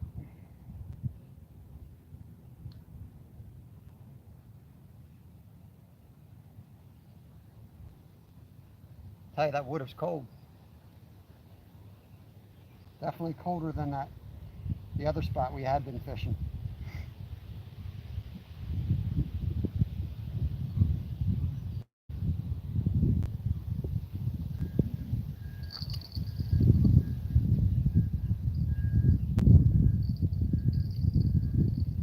I was hoping it was a catfish, but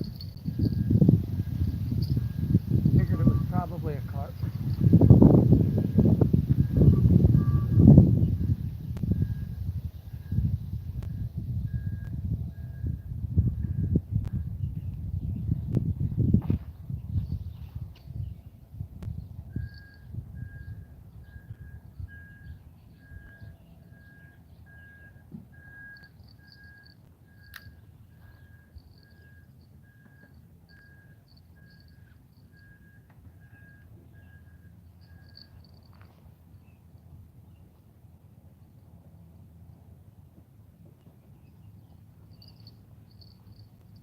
That was nice that it wasn't like a typical carp takedown where you lose your rod. Because I have like nothing but a bucket holding this thing in place here.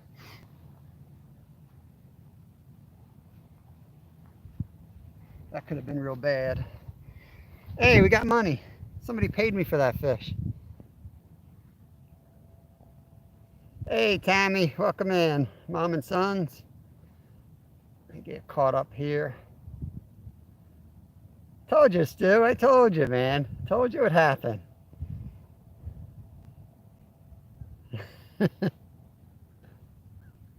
A fishy and coffee for my brother. Oh, thank you. I can pay off the Rent-A-Fish guys for that. I appreciate that. I'm trying to hit the heart. Dumb heart's not working. Randy, get me a cup, man. I need some.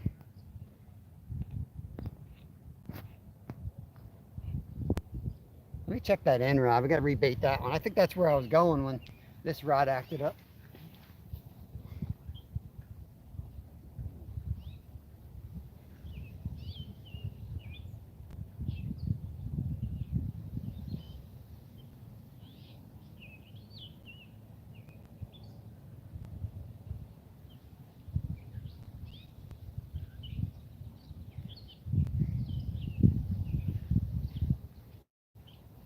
Glad I had this raincoat in the car. I had to go home. It's cold. The temperature dropped.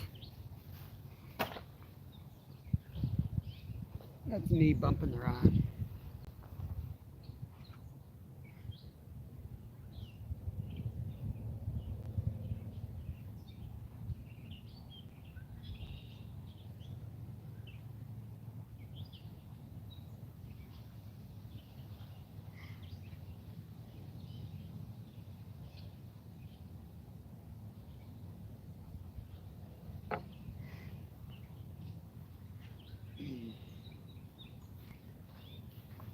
One of my kernels of fake corn fell off of that. I'm going to put another one on. I don't want to be lazy. You start thinking, oh, I got 3 rods. I can be lazy with one. But best to be firing on all cylinders. Make sure all 3 are rigged perfectly.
Alrighty.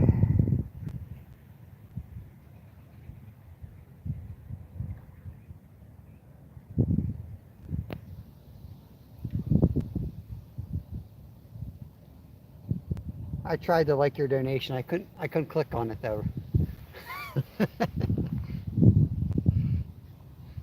Not everyone's watching on a phone either. Sometimes they, you got them on a TV or something.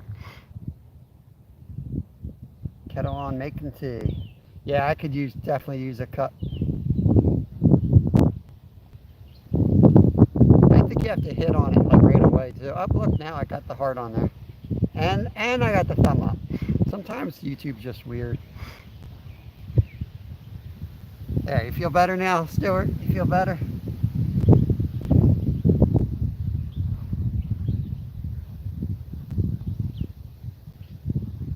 Did you fix your phone, Stuart? Didn't you have a problem with it yesterday? Stole Wendy's?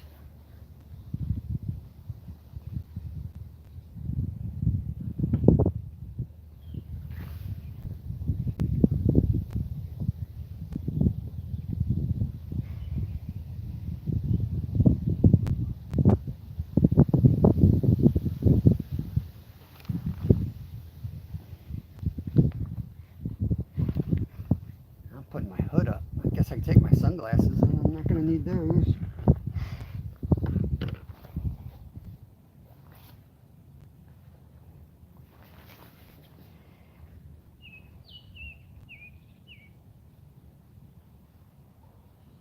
Put some Benadryl in there for him.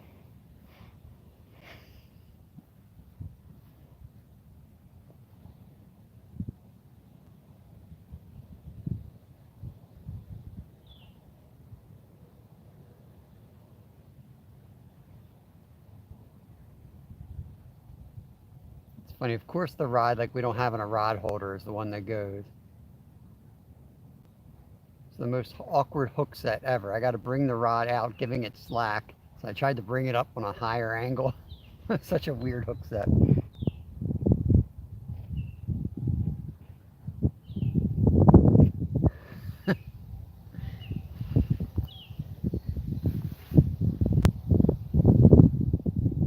Yeah, my boys and myself got my wife one of those electric kettles. They're nice. She wakes up like a little bit earlier than me because she swims before work. And this thing, it's electric.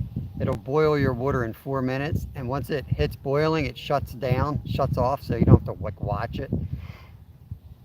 So getting ready around the house in the morning or whatever, you can turn the thing on and come back. Got some boiling water ready to go. She likes it so far, she said.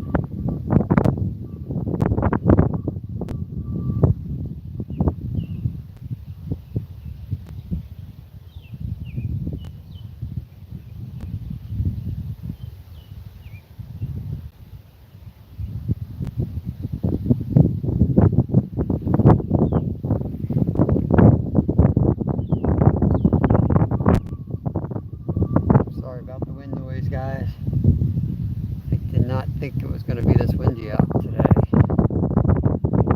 Need to get one of those little wind blockers too. Americans with electric kettles.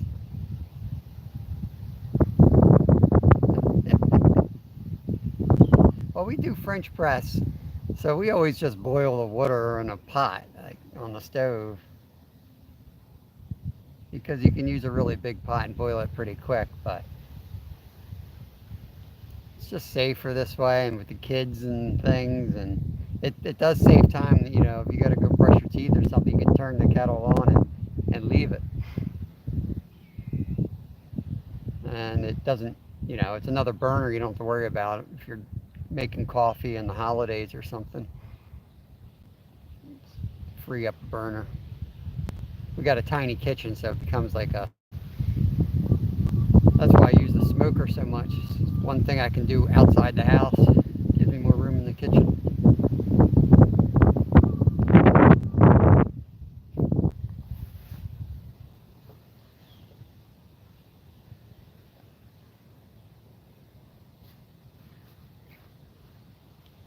I lived some of those years without electric, Stuart. Where I lived, we used to boil our water on our wood stove. We didn't have no electric. Unless I put gasoline in a generator, I didn't have electric.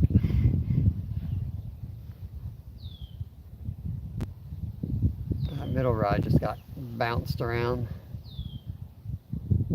See if it goes down.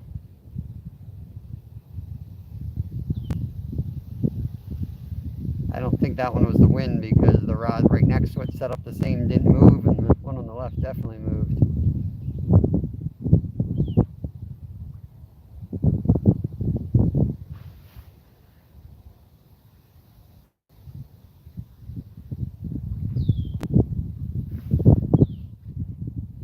Yeah, we do the French press, and man, we've broken our fair share camping. They're pretty cheap though. You can get them pretty cheap. And I just can't stand coffee any other way, drip coffee or whatever. I only like it French pressed.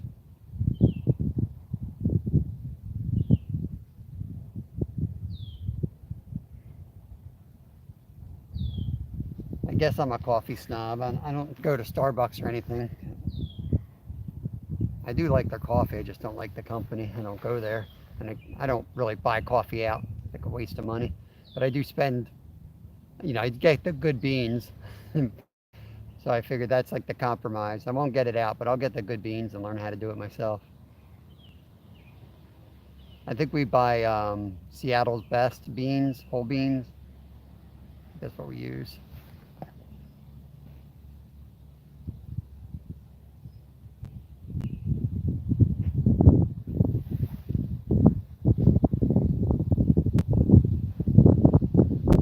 Doesn't take forever, Stuart. That's a bit of an exaggeration. Depends on the shape of the kettle you're using in the mug. I mean, I use it in a big bowl. It's still about 4 minutes. You must be watching it, Stuart. That's the problem. You're watching it. You ever hear the saying, watch the kettle never boils? Something like that. That's your problem. You gotta stop watching it, then it'll boil.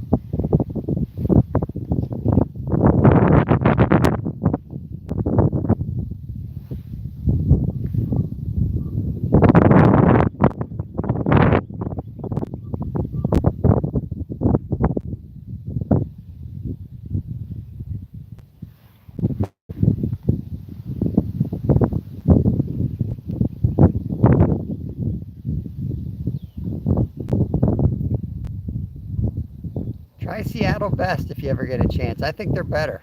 I like them better.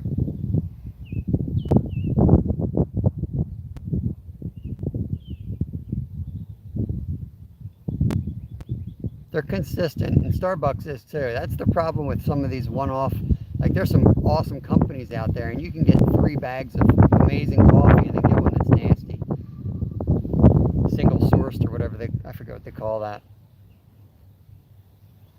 One of my sponsors was a coffee company for a while, and they definitely had some of my favorite coffees ever, but then once in a while I'd just get a whole bag that was just not good.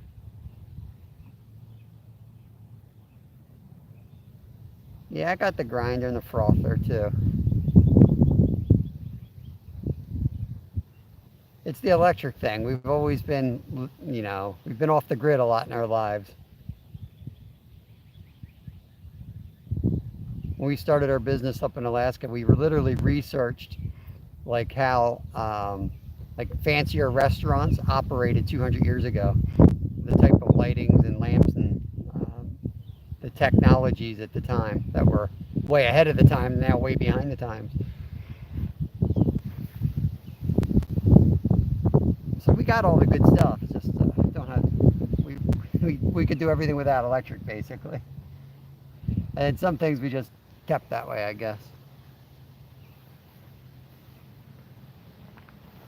We're definitely different. My wife and I are definitely different. We're not normal at all. Like, if I had extra money, I would put in a huge pond in my yard way before a swimming pool. Like the Clampets. Yeah, I know. You can get Starbucks. You can get them online too. Yeah, we don't buy any at the store either. We buy everything online. A lot cheaper.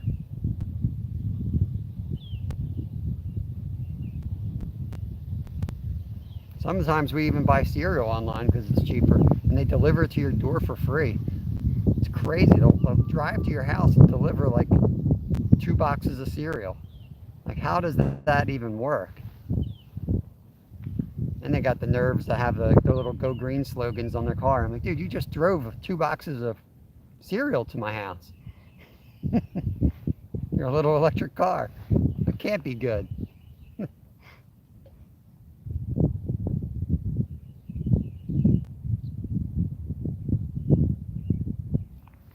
Lyle's not veg. You got your words mixed up, Stuart. Nobody's vegan in our house. We don't have any vegan people. Lyle and Kristen. Lyle has celiac disease, so he can't eat gluten, or he has major problems. Kristen prefers not to eat gluten because she feels better when she avoids it. But yeah, Lyle has full-blown celiac disease, so he's really got to watch it. He can't even do like, you know, cross contamination and stuff like that is an issue with him. Basically, he's got a wheat allergy. Is the way to, like, it's what they used to call it. He's allergic to wheat.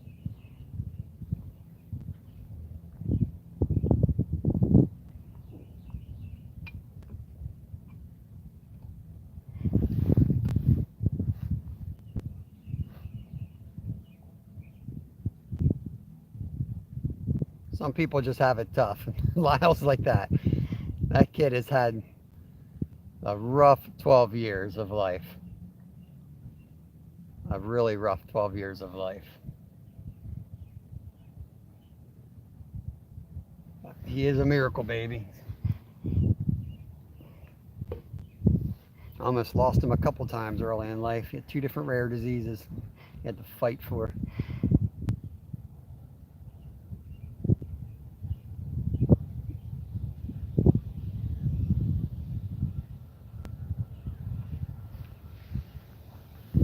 Of course they're awesome, Stuart. I made them. Some of my best work.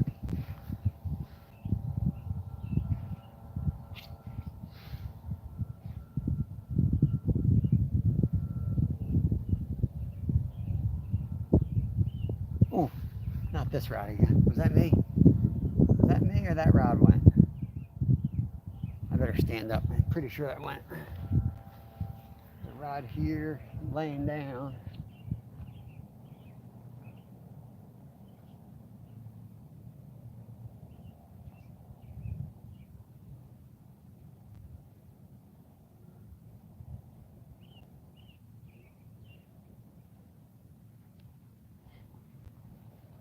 Maybe I kicked it. I don't know. We'll find out soon enough. Got 10 people in here hanging out. Thank you, thank you. Smith down just add 2 ingredients. Stuart, I did hard work there, man. 3 seconds of hard work.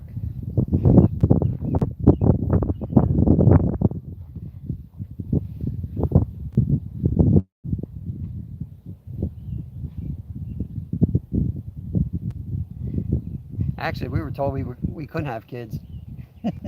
We didn't think we could ever get pregnant. We tried everything. Took all kinds of drugs and stuff and decided to start her business in Alaska, and then she got pregnant.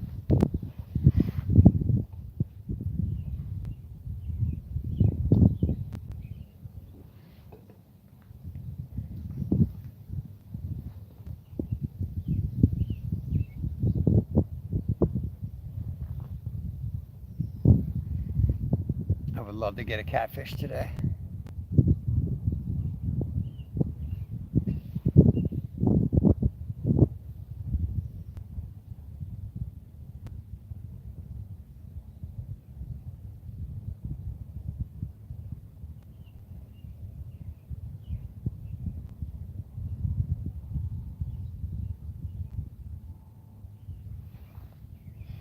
Definitely want to fish Lake Nakamixon sometime next week. And I want to do some more bike riding, creek hopping lives. Not sure what else.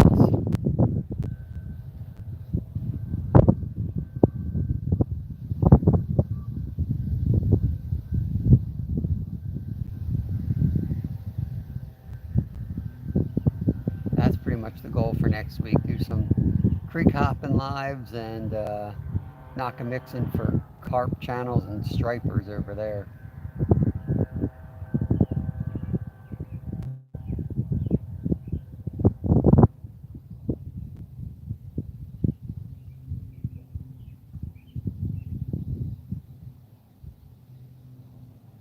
Ooh, big rod, all the way to the right.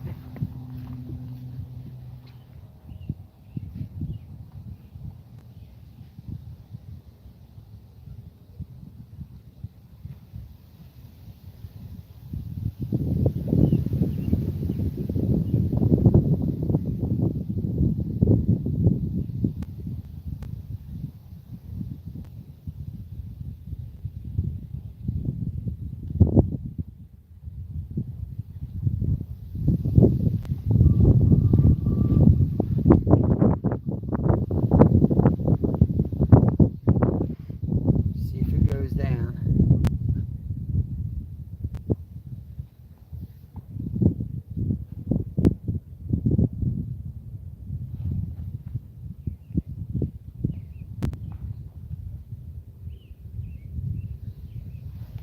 It's an anyfin live, so in the middle of nowhere, there's some dude with a leaf blower walking around.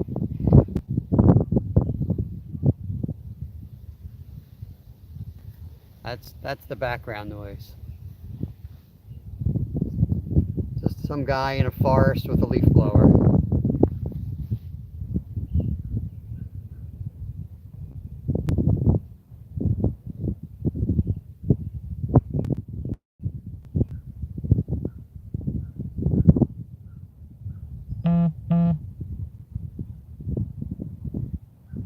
Sky looks heavy.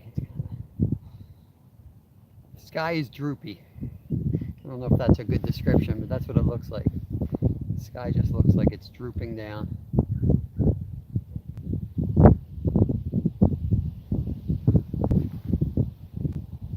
I had an old Oldsmobile that had the interior roof like that.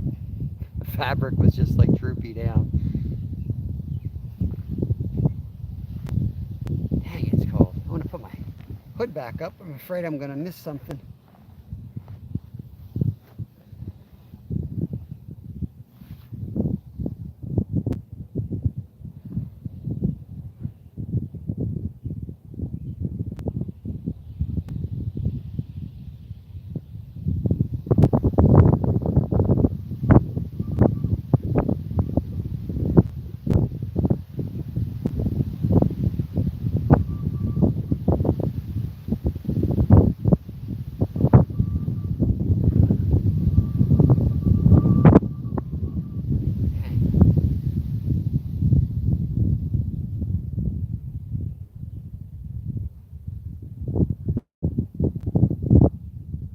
Bell's going to ring any moment now.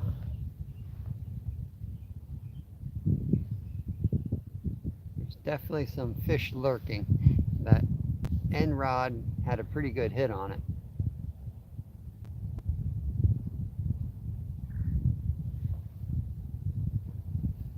In fact, we'll probably give that one another 10 minutes and reel it in, make sure it didn't get tangled up, rebait it, and put it right back in the same spot.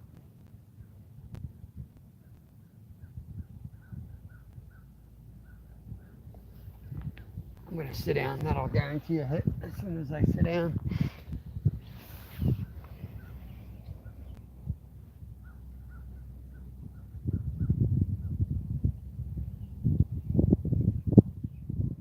What's a Jody special?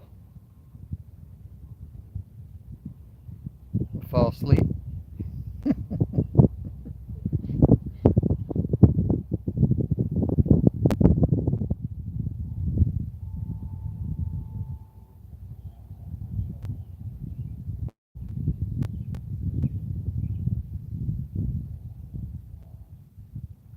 Jody fish call.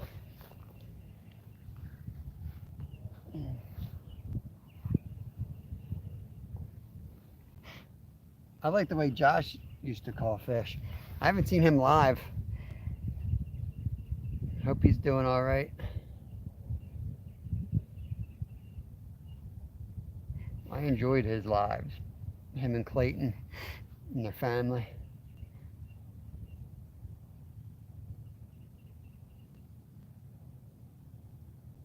There we go. This rod right near us has got some taps on it. Water's calm too. Saw that line just tighten up and I had 2 nudges.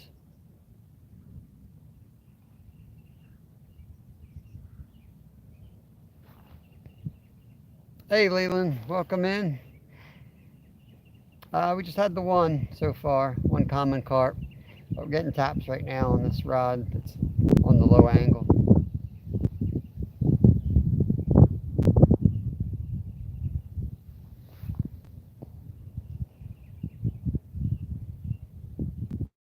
Hey, Misplaced. It was supposed to be warm here, but it is definitely not. I came up here in shorts and a t-shirt.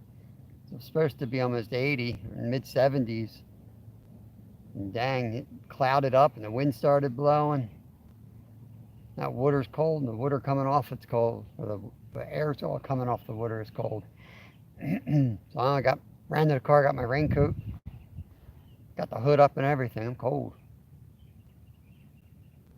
That sun pops out, it'll probably warm up pretty quick. But we got some weird weather out there. I know parts of the south got nasty storms yesterday. I think I was watching Tom's live and I don't know if it looked like the live, like you lost signal. It was like, sounded like it was about to start hailing.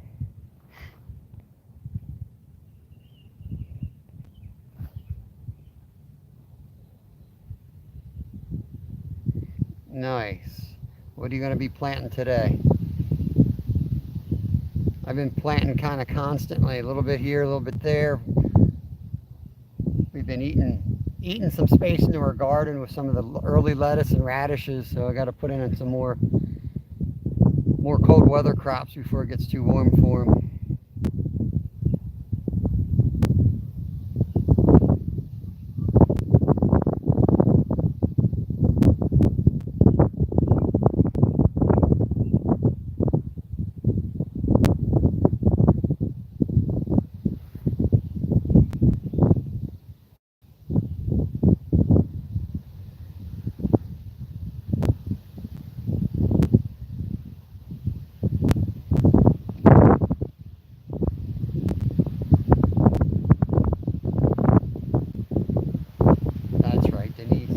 To use names. I'm so bad with names. Screw them up. Yep. Misplaced is Denise.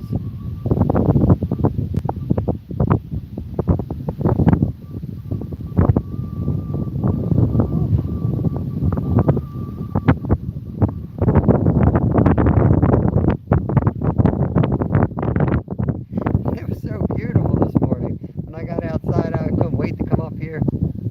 Just looked like a beautiful day to sit out on the lake. There were a few boats out.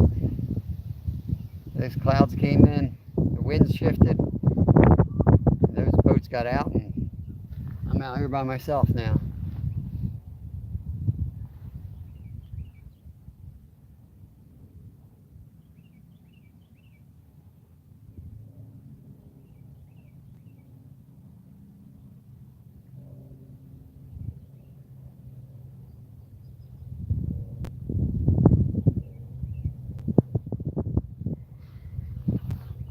I'll tell you, tomorrow I'm definitely going to rig up the rods and go out for, I got to get a sabiki rig or tie a sabiki rig up too.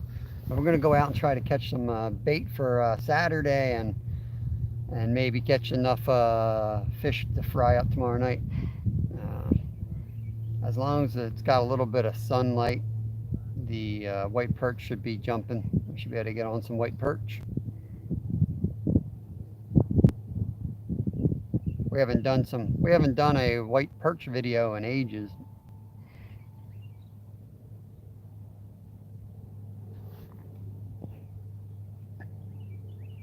this lake has one of those quarantines where if you're going to boat in it, first of all, you got to spend $100 to get a spot to keep your boat, and it's got to stay up here. So you kind of sacrifice using your boat anywhere else. I don't really have an extra boat where I can do that with. So, but next year I think we probably will keep one here and maybe get kayaks or something, or keep the kayaks here and run the boat other places. Not sure yet. My long-term plan is to get a 35 horsepower outboard on that boat and be able to go out and fish big flatties all night long on the river. But I want to set it up the right way, LED lights and all that junk. So I'm going to take my time and try to do it right.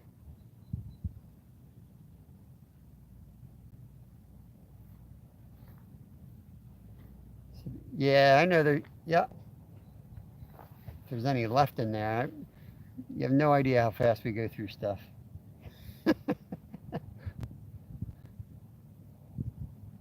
You know, I fish a lot because I'm on alive a lot, but I fish probably twice the amount you guys see me, and I'm not even running a camera. That's just our life. If I don't have anything to do at home, like I don't turn the TV on, I'm fishing. I'm taking Kevin fishing. And when I go fishing, a lot of times it's all four of us, so we got four rods going. We're 12 rods if, you know, we're like catfishing. We could have 12 rods in the water. We go through stuff. And we catch a lot of meat. You don't need to send me anymore. We catch a lot of meat. So it offsets itself for sure.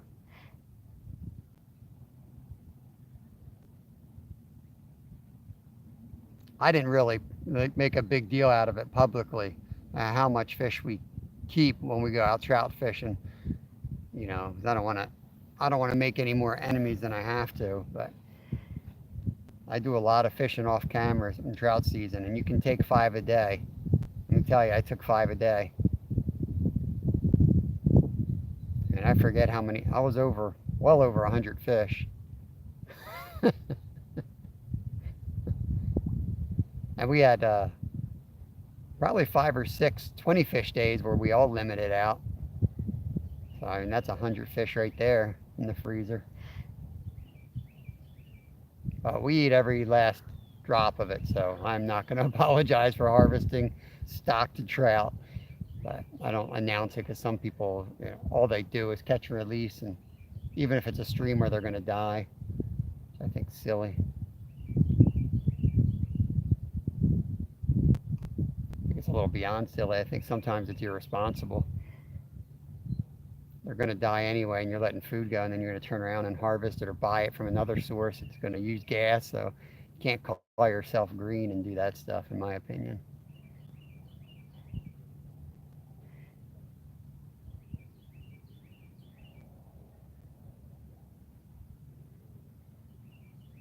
$123. I think I'm over. No, I know I'm over 123. It slowed down after that, but I remember being at 133.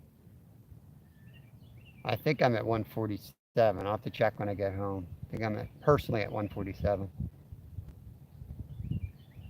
Some of those are catch and release. I'm not always prepared to harvest them. Sometimes they're bycatches or catch them on the carp bait or something.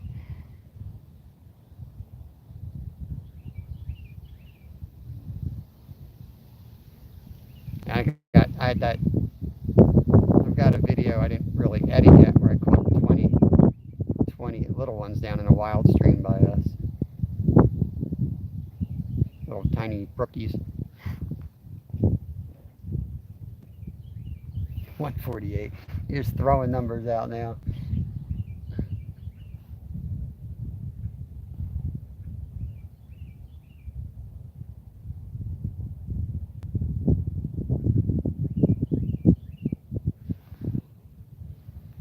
It's so nasty, the game warden hasn't checked me 4 times yet.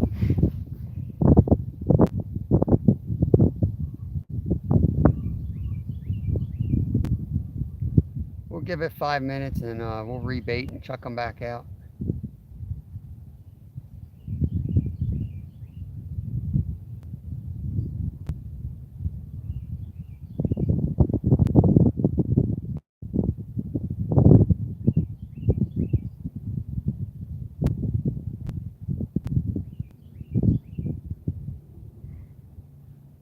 Oh, it was way more than 10.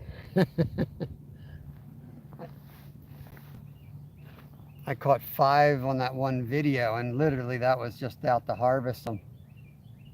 And then I know Kev got his limit that night on your flies. That's another 5. Here comes 2 kayakers around that turn. They're hugging the shoreline, trying to break the wind. They're basically paddling right into the wind to come back to the dock. They're probably regretting their decision to head that way.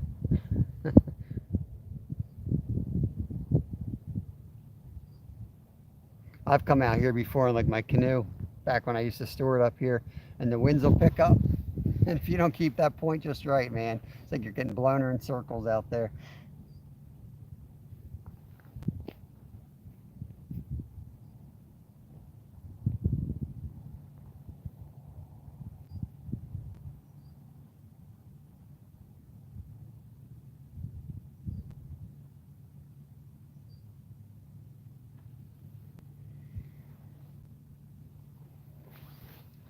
The sun's trying to pop out. I can feel it. I can feel it.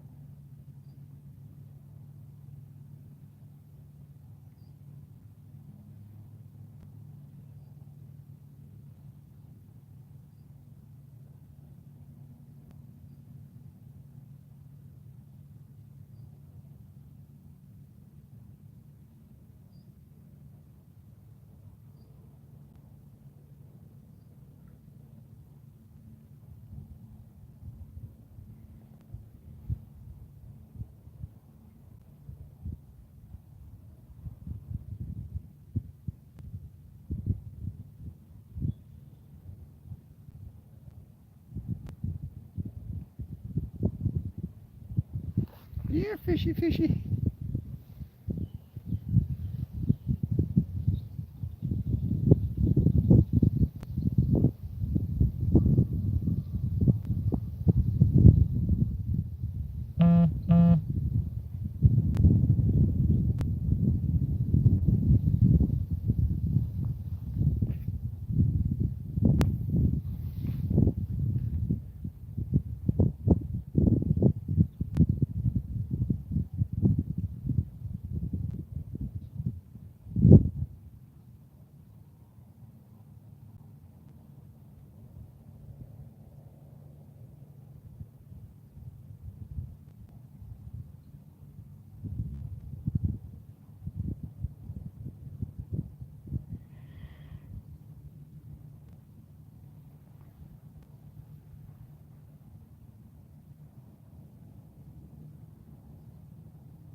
Got to keep my notifications on in case I get a call from one of the kids' schools.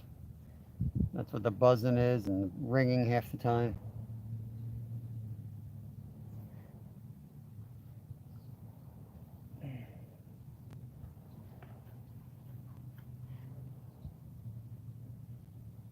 Sometimes I still miss them though. If I'm not standing right next to the camera, I don't hear it.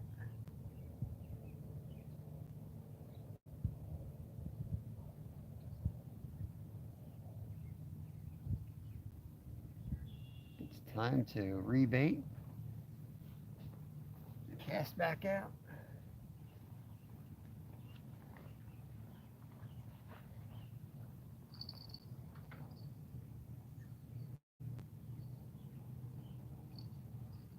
Wind's just calmed down.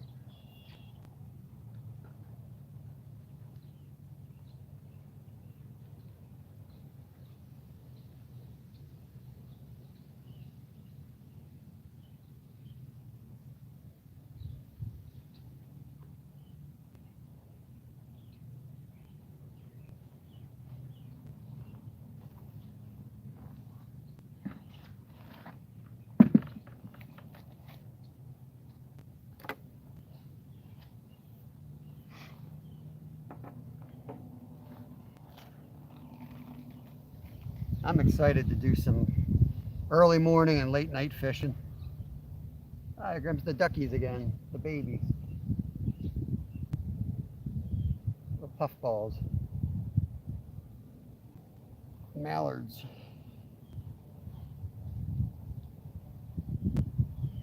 Daytime fishing is challenging.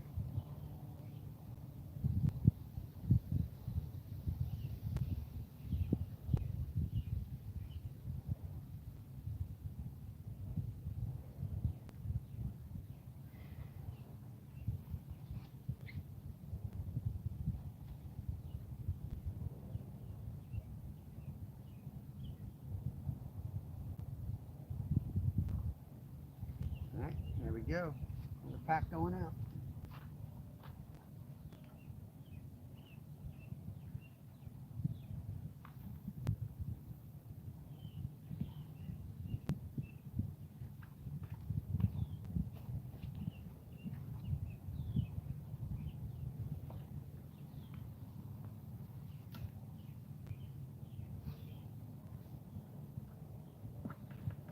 Nope.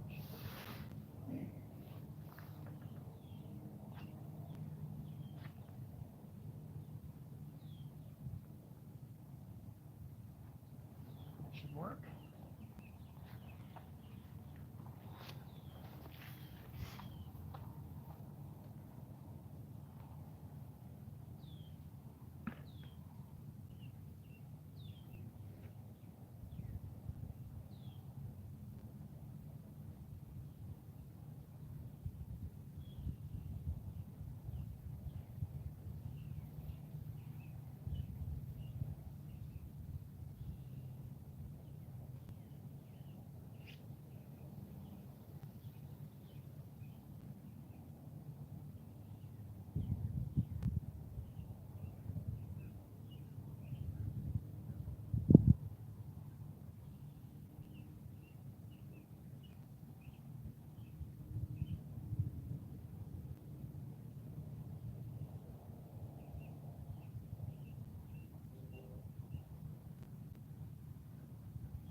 Let me put the bell on here before I lose a rod.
All right. Feeling good about those casts.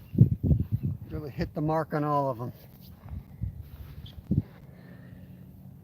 I better think about getting my backup batteries on this camera though. Might have to switch you guys out, put you on another tripod that has charging capabilities here. Should have started with this one.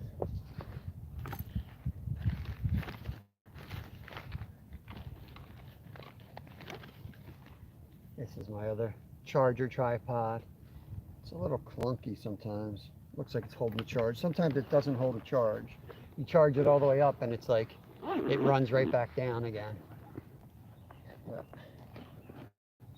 to be fair, I think I've only had that issue once. But it ruined the day.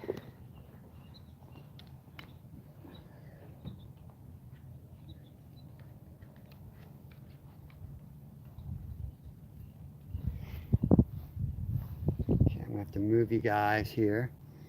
Get this one into place.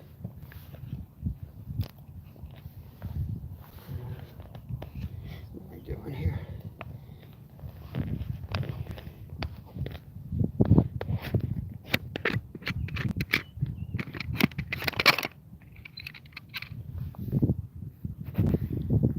I'll get you guys all straightened out in a second here.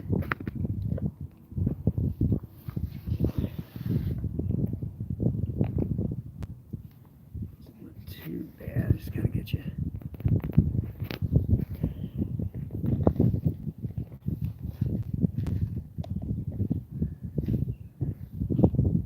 Are you charging?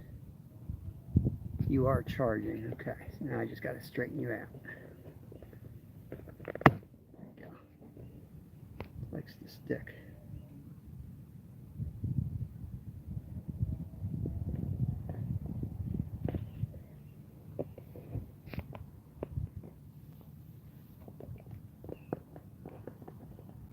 Hey Carl, welcome in, buddy. Sorry, I'm playing with my camera here, trying to get the angle right. It's just switching back to my other charging device here. Got a little tripod. I got it for Amazon that charges. Now it's turning side to side. Why is it turn? Oh, it's this one. Hey Marilyn, you guys picked a great time to come in and playing with everything here. I'll get you all straightened out soon.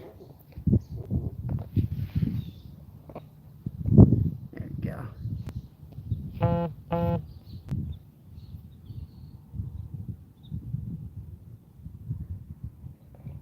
Yeah, Cara, we had one common so far, and a couple other little bites. Marilyn said there was a carp caught in a Silver Lake here in New York, just shy of 40 pounds. Like I hadn't fished in 20 years. He was smiling off camera with joy. That's awesome. I do know a spot. The video that's coming out Friday, that place holds 40 pounders. It's just it's a long drive for me, and it's not the nicest place to go. It's a little dangerous even. But yeah, there's some massive ones in there.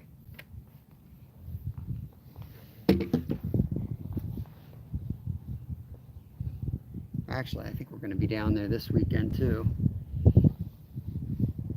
Chasing something else though.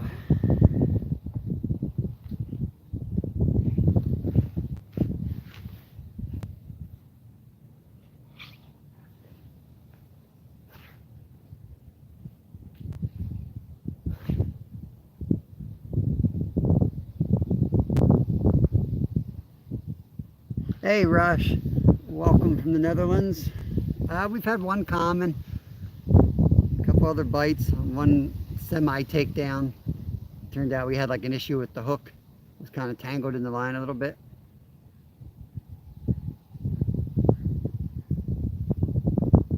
But they're starting to roll more and more closer to us, so I'm hopeful we'll get another one. I'd love to get a channel cat.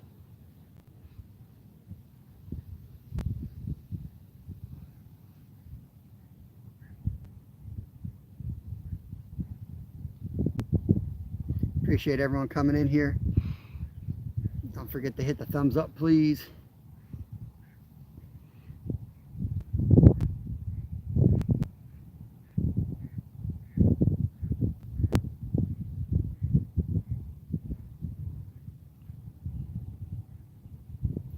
been thinking about getting the Facebook page fired up or something. I want to do something, either Facebook or my Fish Brain. I want to do something where like I have like some type of posting of like folks who watch anything. You kind of go and hang out and share pictures and their fishing trips.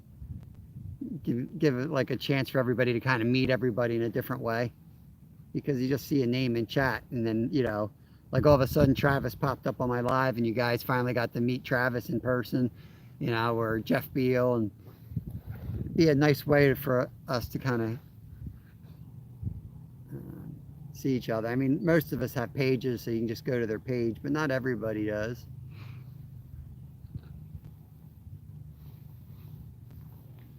I don't know, I'm thinking about it. But I also want to keep YouTube as my top priority. I don't want to be one of those guys that's on like Ramble or Rumble, yeah, TikTok, and more power to them. I'd rather focus my energy right on YouTube alone.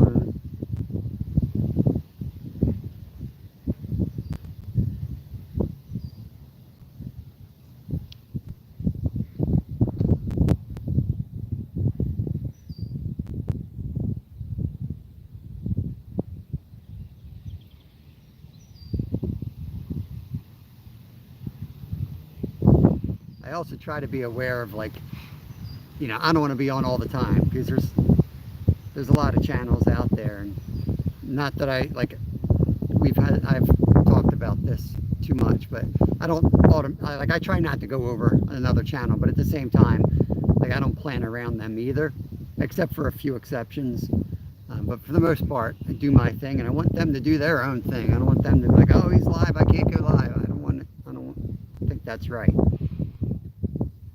But also, I don't want to be on 24/7, you know, showing you my garden and showing you my chickens and sticking my camera on a 4-hour live in my chicken coop and stuff like that.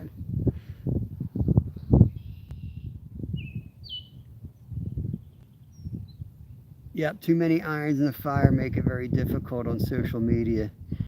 Yeah. Yeah, YouTube is more than enough. That's how I feel. Yeah.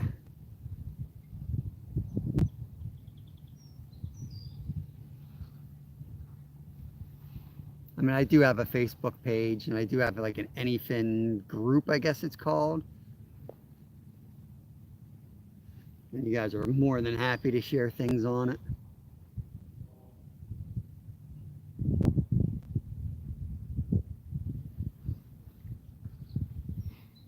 But I mean, I make a little bit of money from YouTube, but for the most part, I make my money from the fish that I'm catching while I'm out here, preparing meals from scratch for my family, breakfast, lunches, and dinners, working in the gardens, hunting. I mean, hunting's a huge one. We fill our freezer that way. Chickens, the eggs, and a little bit of everything. I gotta kind of keep everything in balance.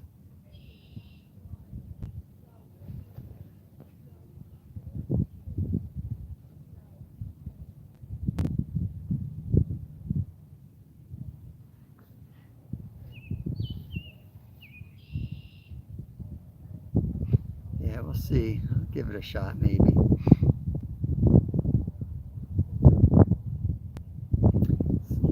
This rod right here all of a sudden got real tight, it looks like. Keep an eye on that rod.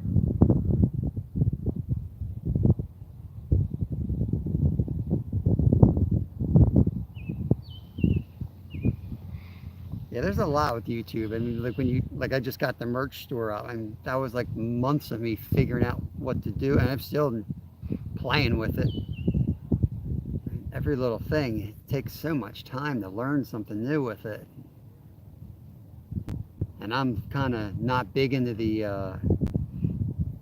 analytics, but I should look at it more than I do. You know, if you're going to do it as an income source. And then if you have YouTube Studio, they're always putting articles on there, and I take all that stuff with a grain of salt, because I don't measure success with views and dollars coming in. That's not how I measure success. I could go back to my miserable job and make a lot more money and be miserable. But that's not the way I want to spend the rest of my days.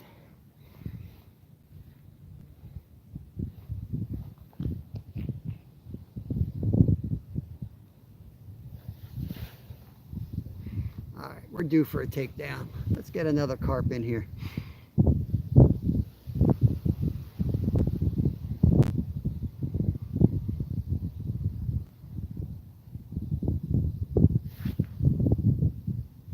Yeah, you can drop your link, Stuart. Oh, anytime, bro.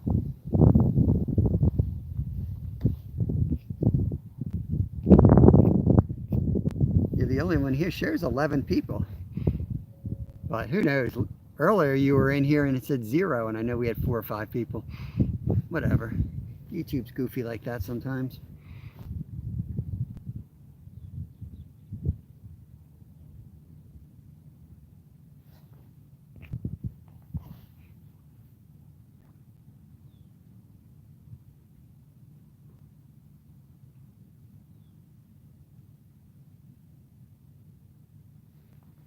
Feel like a hit's imminent here.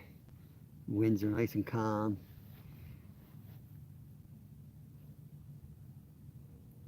We've recasted. They've been out there probably 15 minutes now.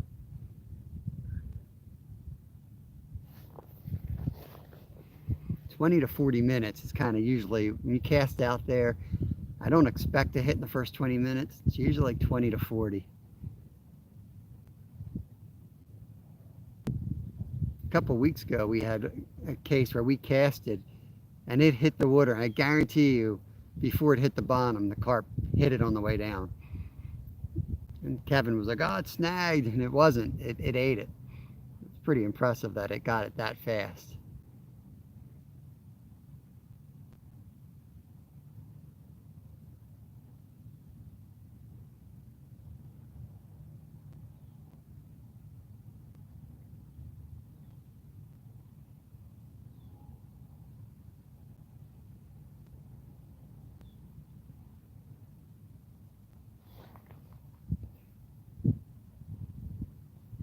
There's Stuart's link.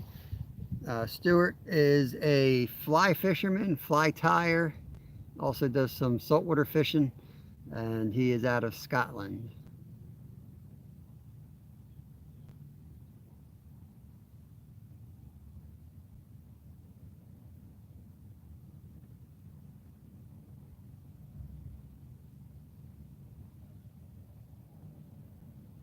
Got 32 thumbs up. Appreciate that, guys.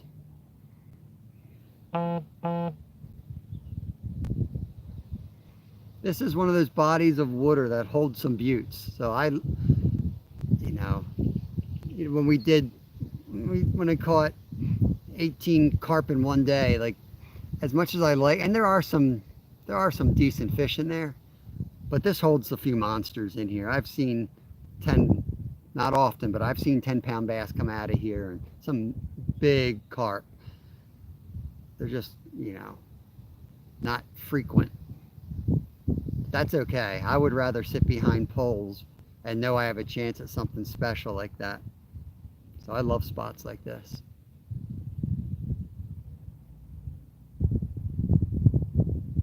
And my wife caught if we had all the legal stuff with us, what would have been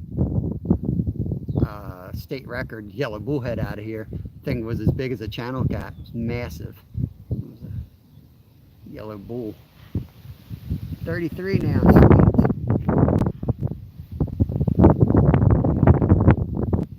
It's a great lake, and it's hard to access because they have a lot of restrictions for boats, which makes it a great fishery, really.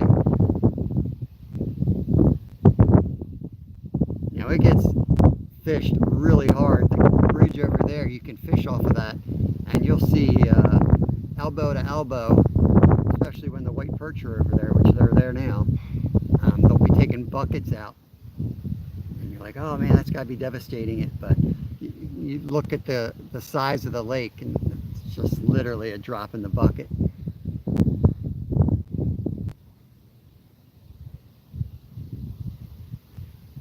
The winds are back.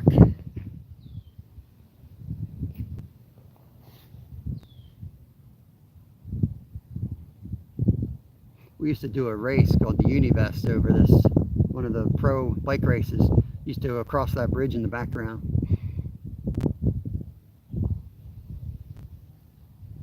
They stopped doing that race 5, maybe 10 years ago now, I guess.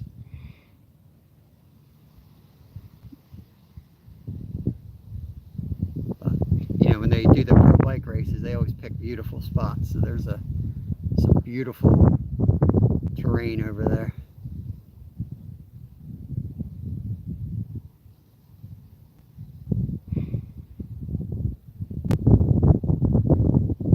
Just want to see one of these rods bend over. Nice big channel on one. Not even a big channel, like a 5-pound channel would be perfect. Something 10 pounds or less would be perfect for the fish fry.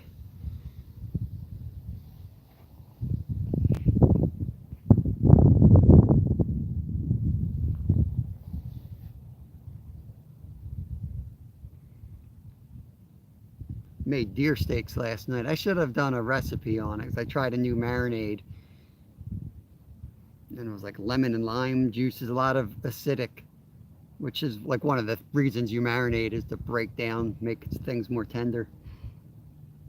But it just didn't sound good, but I was desperate, looking for a marinade quickly, and I picked this recipe because I had everything that I needed for it. Man, it was delicious. Might have been my favorite deer steak.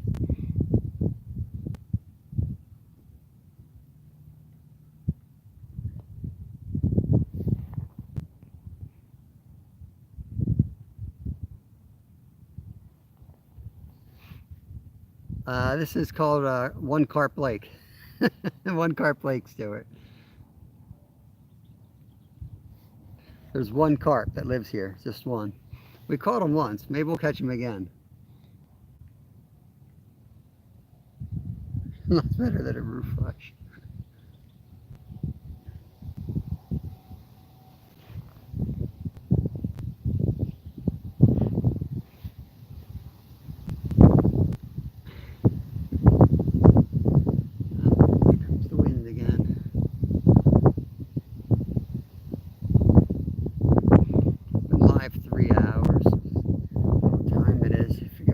Started 12:30. Give it maybe another half an hour or so and call it. Go home and throw my phone on the charger. If the weather looks nice tonight, I mean, if the cloud cover clears, it would be beautiful out. You can see the blue sky through it. Thursday nights I ride my bike a few miles up the trail and meet at Perkiomen Brewery, and we do a 4-mile run. And before and after that, I sometimes fish, since there's a creek and a lake in the path. So I may go up there. I got this little hand lining mug. I might go up there and try that thing out. I know a perfect spot for it, where I'm sitting right on top of a hole filled with fish. I may try that. Oh, here comes another snake. Let's go see a snake. Serpent of the sea out here. If you can see that. There's no trout, Stuart. There's no trout in the spot I'm going to. Next week, if I do some of the creek hopping, we might get into a trout or two, but it's not going to be a lot. They're basically gone. There is one spot we could go to. We could do a trip to historic Valley Forge Park, where George Washington wintered his troops before launching the attack over on New Jersey. We could go there. There's a creek there that's polluted. It's a beautiful creek. It got some type of contaminants, PCBs actually, a long time ago. So you can only catch and release. And because of that, there's now a bunch of wild browns in there. Not much of size. There are some big ones, but you got to kind of go in there with rat patterns and catch them at night. But we could go down there with the fly rod, and maybe I like the trout magnet in there just for because it's kind of overgrown in certain areas. And we could do a live trout fishing, and also I'll kind of show you around the park a little bit too. There we go, Enrod. Come on, take it down.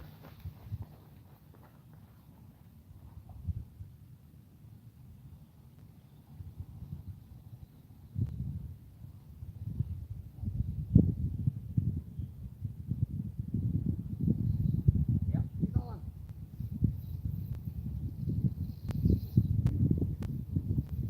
I kept reeling up the slack, and the slack kept coming.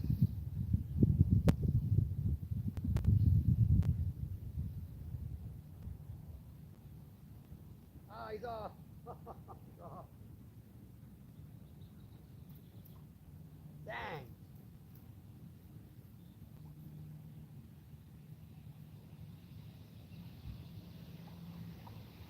I'm pretty sure that was a catfish. He kept doing those short, hard runs. And the fact that he got off. I'll bet you that was a channel.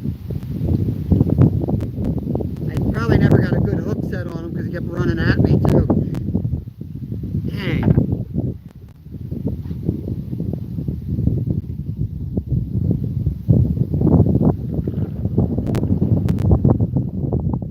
It was hard to see with the wind. I thought I got the slack out of the line. And I saw more slack, and I was like, you know what, I'm just going to reel down on this. And I kept reeling, and I got to the point where I thought I was just reeling it in. That's how much slack you put in it. And then suddenly there he was. I should have reeled down hard on him though. I was so shocked he was still there though. No matter how much I fish, I still screw up a lot. Dang. I'm almost positive I'd put money on it that was a channel.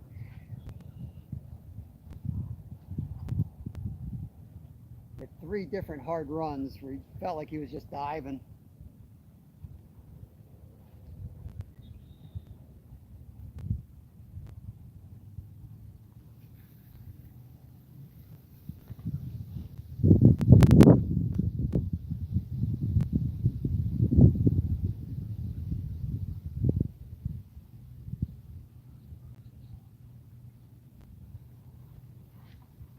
Hate when they run at me.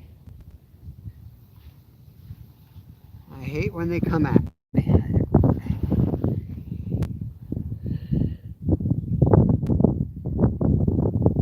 Yo, John, what's going on, buddy? Adventures and Stories with F4C. That was not a fake bite. That was a real bite. You go back and watch when I reeled down, that rod bent over. He was clearly on it.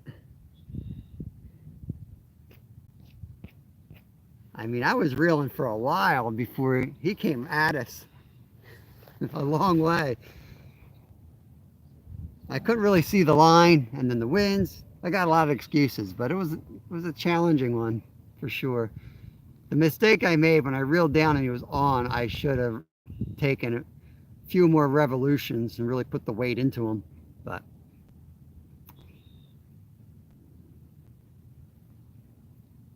that's fishing. Can't hook them all.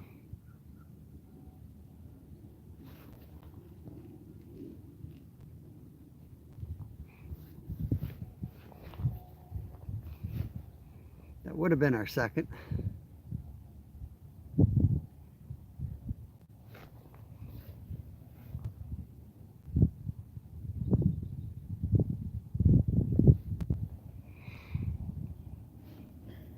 But I didn't get skunked like Stuart said I would. That's the most important thing, is that we prove Stuart wrong.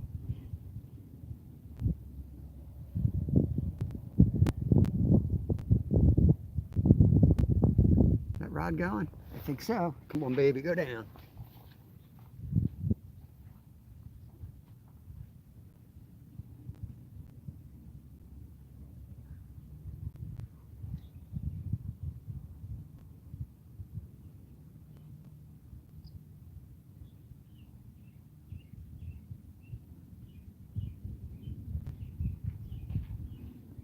Can't see the line.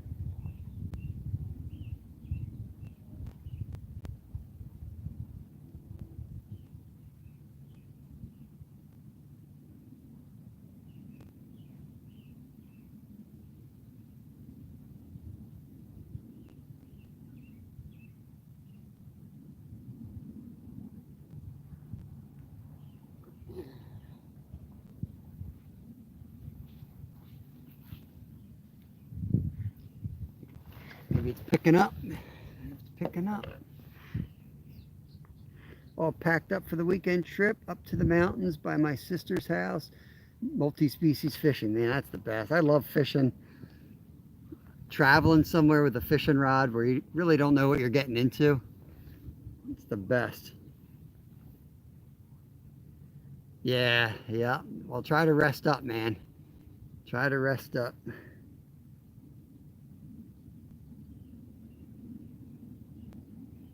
I don't take it back now, Stuart. It's cool.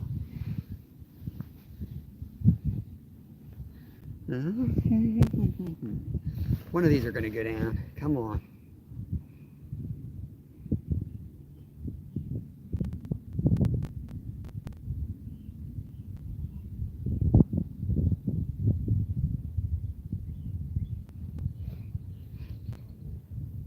I wouldn't be surprised if the channel popped off the one and went to the other. When channels start eating, catfish are pretty cool creatures. We got one in our aquarium and learn a lot about their behavior by having one in your aquarium. But when they decide they're going to go eat, I mean, they're clumsy. They bump into everything and they tear everything up looking for food. They're pretty much blind. They're just bumping into stuff going by scent.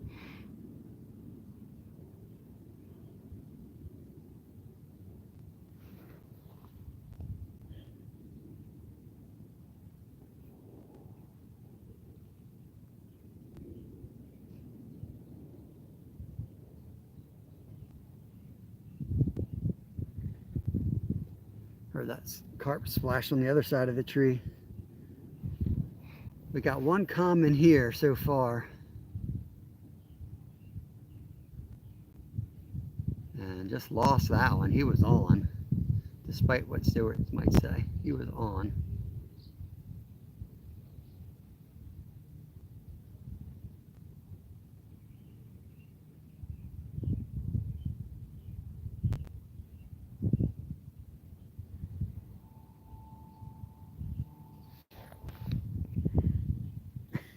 I'm not taking it back. I said you were in Skunksville till you caught a fish. Gave you money for a fish and paid. Yeah, I did. I did pay off Rent-A-Fish with your $2. Ernie got the boxes nailed. I think I'm done. You're gonna do a video on the bees, Ernie? That'd be a cool. That'd be a cool live if you could put the camera right by the hole and watch them coming in. They usually like they have like a landing pad usually where they land and then they go up into the hole. You put the camera like right next to there. You might get some wild footage.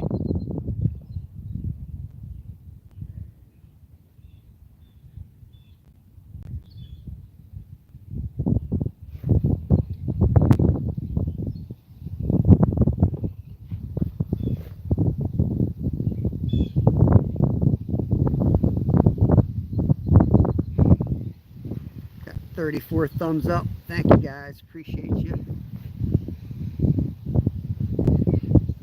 Hasn't been the most action-packed day, but it's got a nice view. The weather's okay.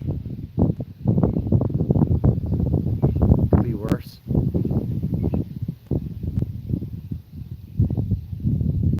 And we're only one giant fish away from an epic day.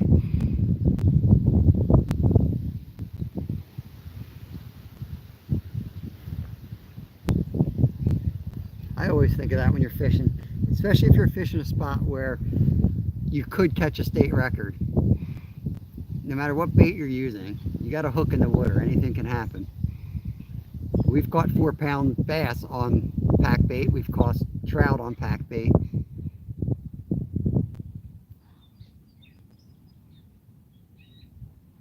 We lassoed a carp one time in here, didn't even have a hook in it, had the line like lassoed around it. That was quite a fight.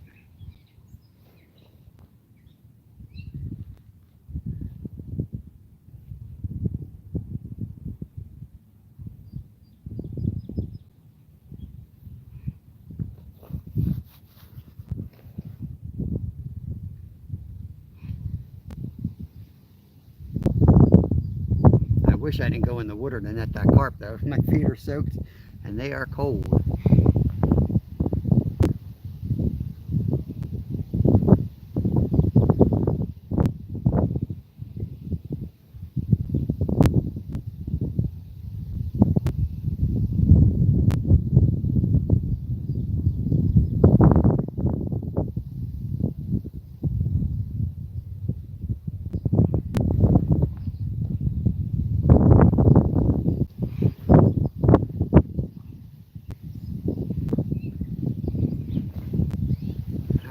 Hood's going back up.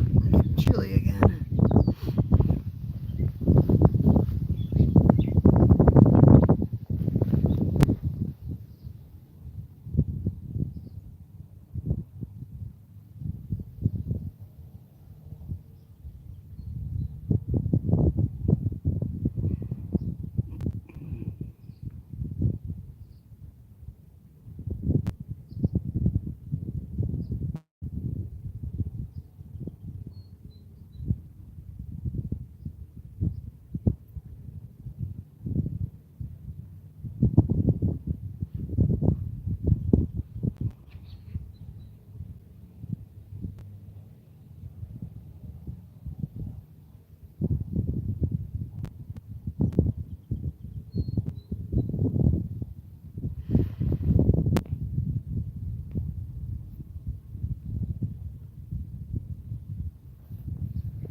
I'm going to catch one more fish, at least one more. I've been getting the bites consistently. I think it'll happen. Just can't screw up again.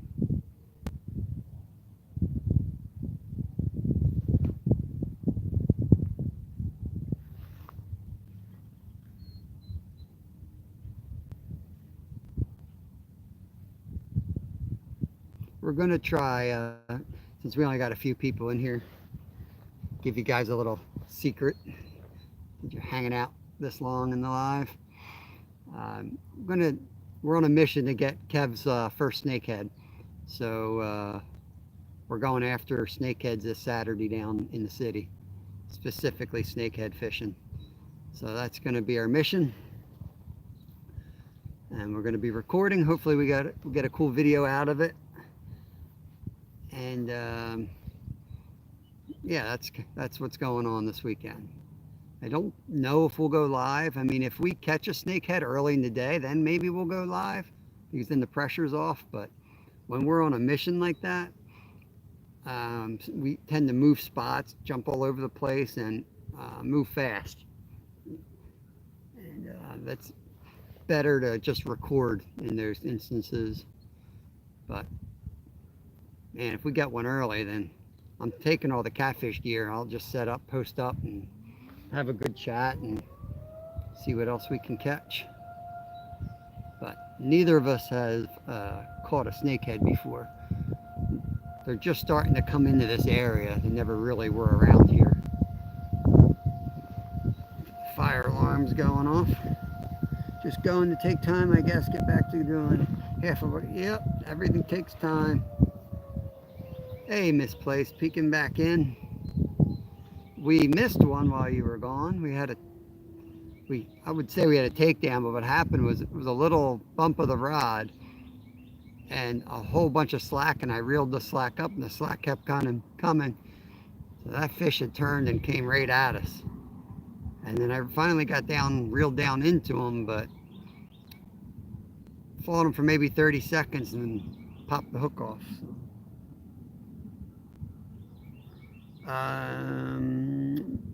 Maryland, do they say to kill and report them like here in New York? They've kind of gone back where we were fishing for them.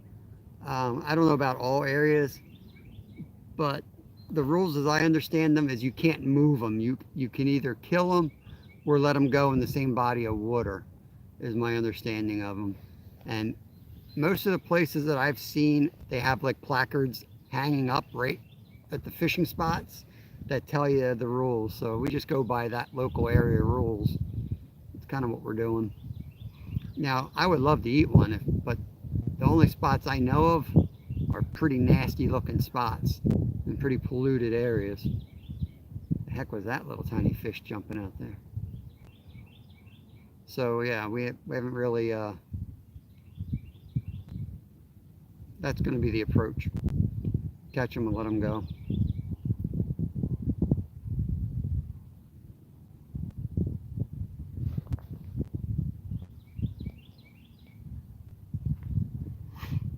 That's a fish siren. That's what that was. It was my delivery. Gotta go get my rent-a-fish delivery. Tell them what rod to put it in. You guys see the short? I got a delivery. I pointed to which rod was going to go, and then that rod went down. It's one of my favorite shorts. I don't know how many views it got, but I thought that was pretty funny.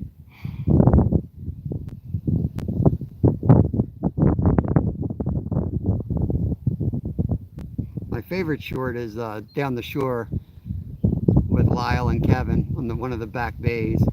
Or Kevin's holding up his flounder. I think it was a flounder. He was so proud of it. And Lyle was a little, like, ready to go home, we'll say. And Kevin's all proud talking. And Lyle's like, yeah, wow. That's my favorite short.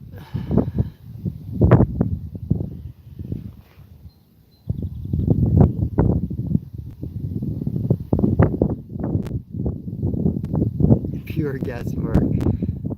No, that was me with my A game. That's what that was. Nice. I will look for your garden update, Misplaced.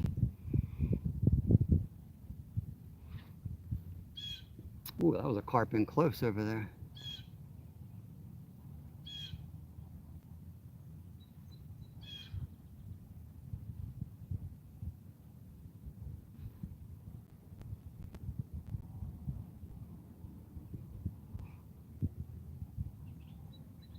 My gardening is very influenced by like permaculture gardening. So those gardens are always messy. But I do it to save money on groceries, so I can't spend a ton of money on it.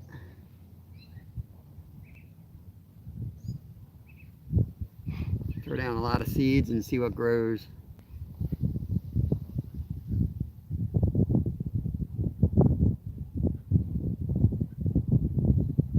Oh, there's a lot of shorts to look through. Ooh, this rod's gone. Maybe we'll catch a fish while Stuart's gone.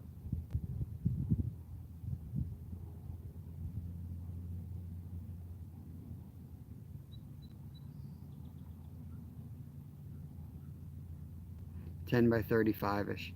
Nice. Exactly, Marilyn. They are, man. Bowfin and snakehead look very similar.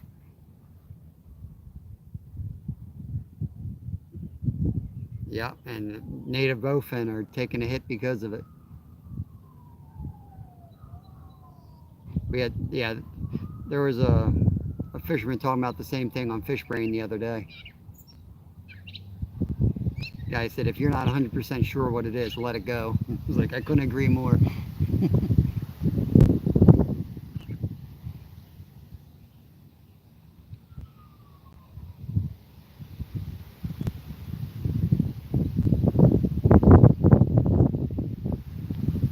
I don't see, I just don't see those fish being coming into a lake like this and being invasive, like where you have a clear lake, because people are going to eat them. You throw any fish in there that you can eat, tastes good, and those fish are going to get caught and eaten. They'll keep them in check. It's supposed to taste great. Heck, I might even eat one out of the river, even though they say it's polluted and nasty. Can't be that bad for you to do it one time, just to try one, you know.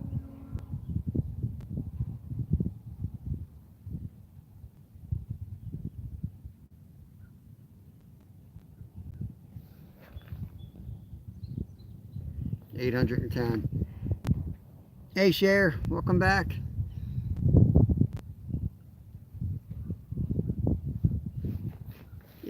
I'll never understand the shorts. They're crazy. I posted one with the smallie that was all like kind of cloudy. It was not great quality at all. And I told Kevin, I said, watch, this thing will get a whole bunch of views. And sure enough, it went right up into the thousands. It's crazy.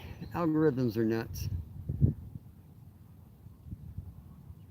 I just try to put out 2 shorts every day and not worry about which ones are going to take off, because the good ones never take off and the dumb ones take off. Sharon, I'm doing good. I hope you are as well. I'm doing good. I'm not sure how much longer we'll be here. I'm trying to catch one more fish before wrapping it up. I'm not freezing, but I'm also not really comfortable.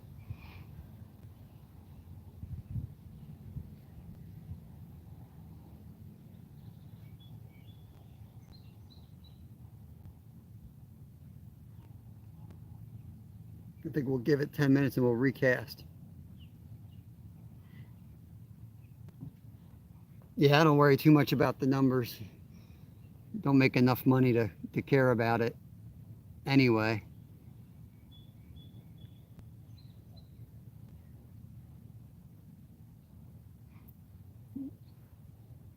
I have an idea of what I want the channel to like be.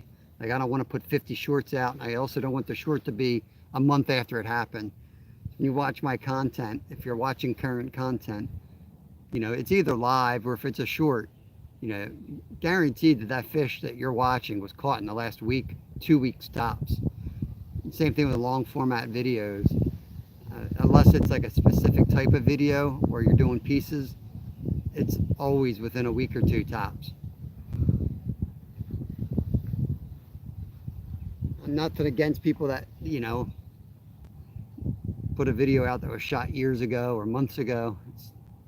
I just don't have the storage space mentally or technologically. I don't know if that's not the word I wanted, but just don't have the storage space for it.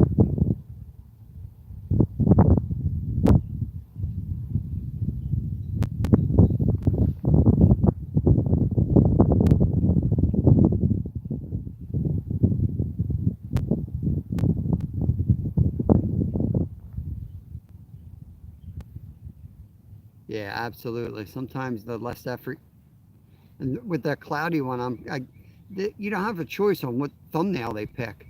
You know, they pick the thumbnail for your shorts, and that's largely going to depict how your video does. I think that's kind of crazy. But I heard you were going to be hearing voices. I don't know where they're coming from. I heard they were going to make it so you could pick the. Oh, that rat's gone. Come on. Center rod. Center rod just had a good knock on it.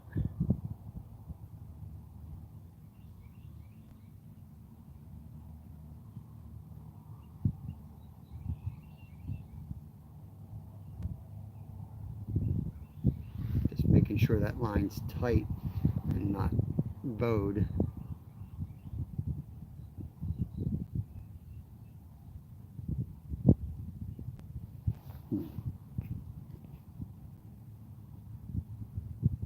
Yeah, that's great in this place. She said she was just trying to encourage people to go out and do the things they like and love. Yeah. Yeah, I'm big into that. Like follow your passion. Don't just, you know, just don't just sit around. You got the desire to do something. Don't sit there and wish you could do it or don't do it, or you got to go out and give it a shot. And don't let somebody tell you you can't do it or stop you from doing it.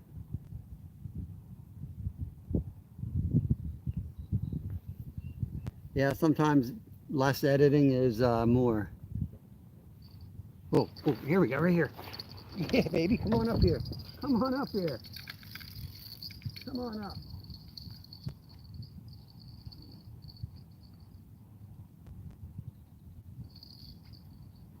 Yeah, boy.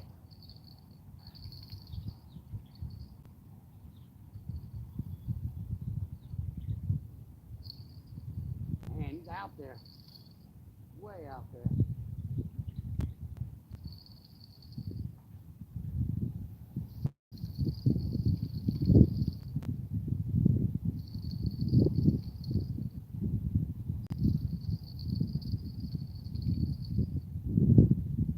Coming at me until it turns around and runs the other way.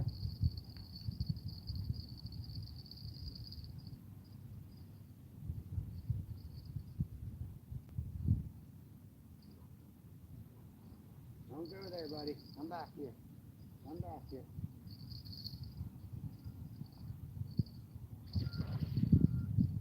What do we got? What do we got here?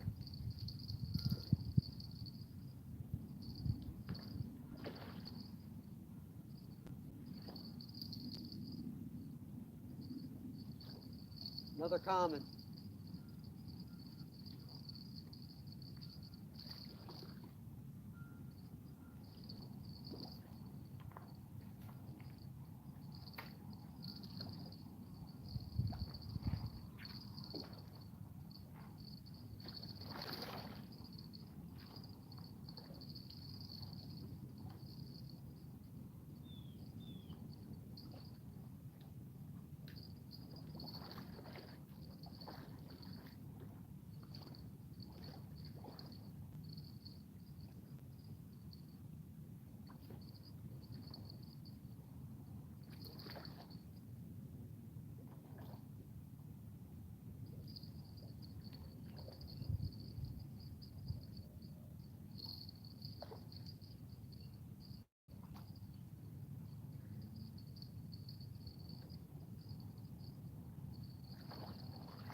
He just didn't want to come into the net. Oh, we got some spawning colors on this one. Beautiful. Beautiful.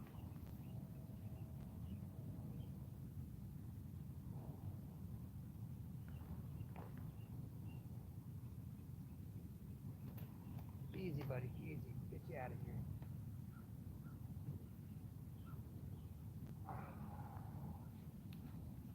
There we go, guys. Look at the tail. It's got those spawning colors in it. Beautiful fish. Make sure it's on. Yep, we're still live. All right, let me get her back in. That's number 2.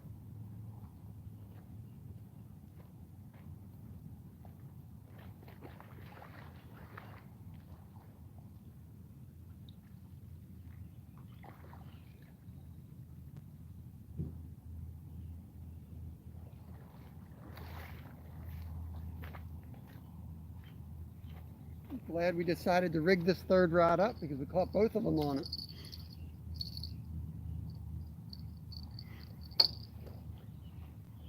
I wonder if the lower setup's helping us with because of the wind.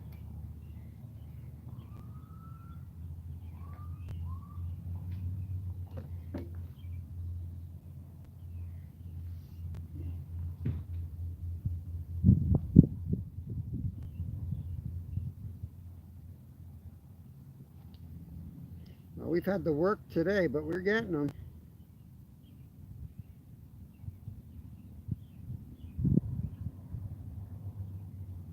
Did a number on my setup here. Now the fish tied a knot. How'd the fish go and tie a knot like that? What the heck?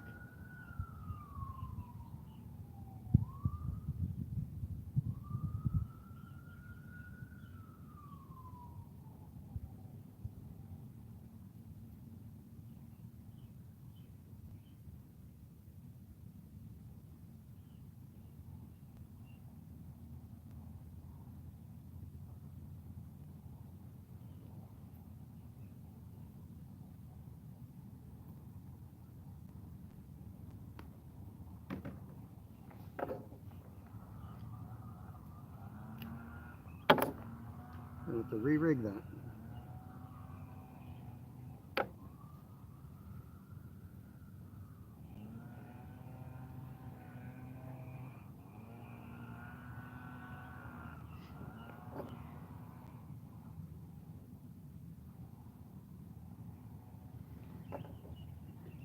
That carp just did not want to come into the shallows.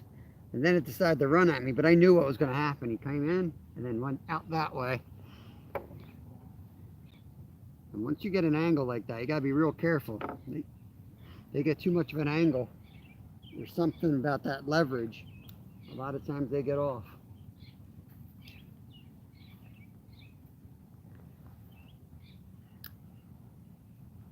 You want to kind of be fighting perpendicular to the fish. Keep that hook in there.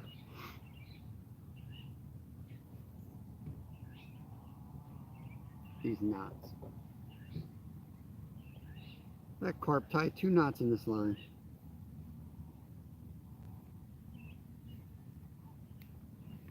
Clam knife. Be back to chat in a minute.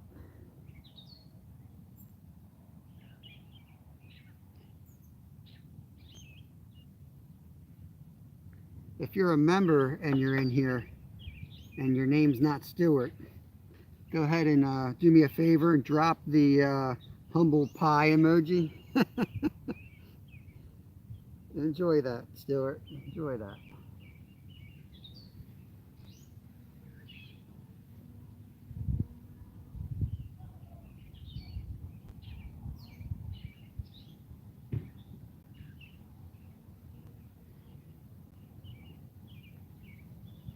Sure, I've been fishing 18 hours, but we caught 2 fish, so it can be a little cocky.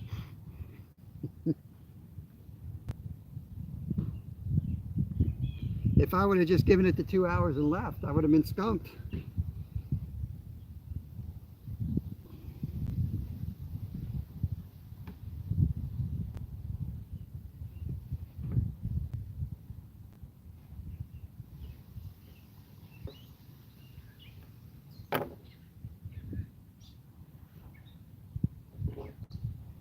I was going to recast this, sir. I was really close to recasting this. Glad I didn't.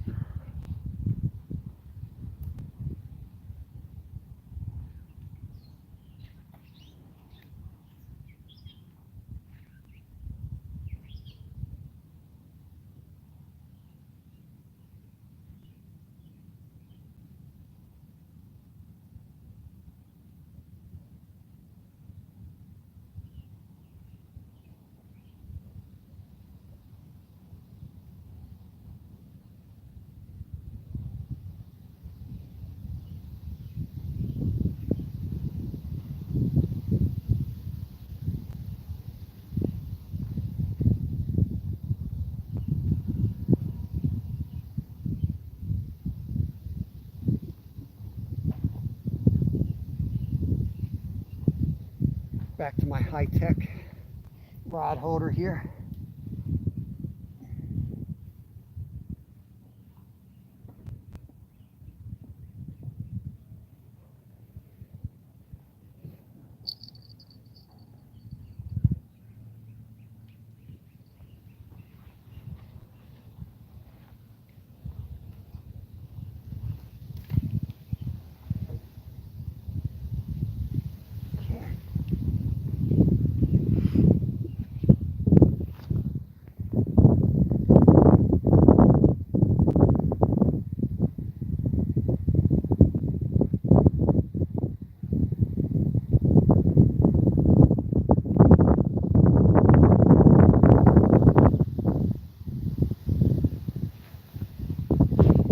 gardening go good together. Plant some trout heads out there, and that's kind of what we do with the permaculture. We try to use everything and work everything together. Worms, you know, we raise worms. We use them for bait, but we also use the I forgot what they call the castings for the gardens. We get the chickens and we use the eggs we're eating. They also make great compost for the garden. To me, it's all connected. Yeah, share, always, always. Yep, landed that one. What do you need your usernames?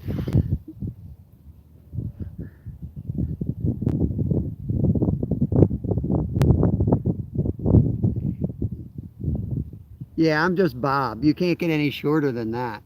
So just, you can do Bob.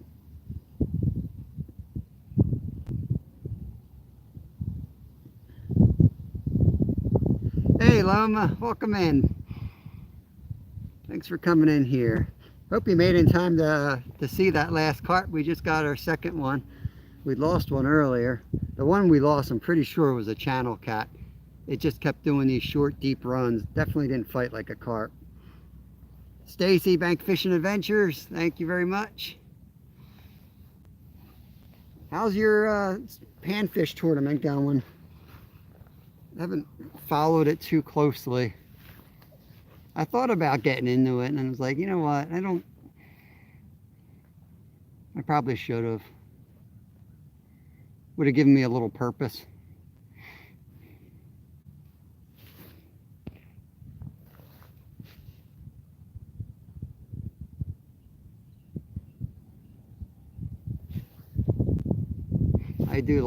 I like Kieran's formats. I don't need a bunch of stress, and you know, he's like the stress-free tournaments you can do. But I still put a lot of stress on myself anytime it's competitive. PB crappie, sweet. How big was that? I'm not judging. I never really caught a big one. I'm just curious because I know they can get pretty big.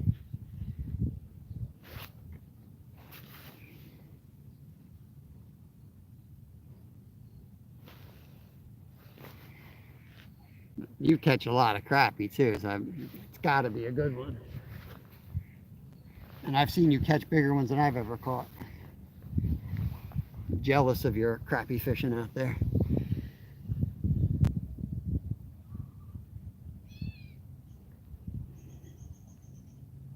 $16. Kieran gave you 15 or something. So I forgot one of my rod holders. So this rod here is all just sitting under the table with like a bag on it. And wouldn't you know, that's the rod that caught both fish today. Actually, I forgot all my rod holders. Luckily, I had two of my surf fishing setups in the car, so I just put them in there. I kind of like this. I kind of like the view with the surf rod holders. It kind of puts the rods up over the water or something. I don't know. I kind of like it.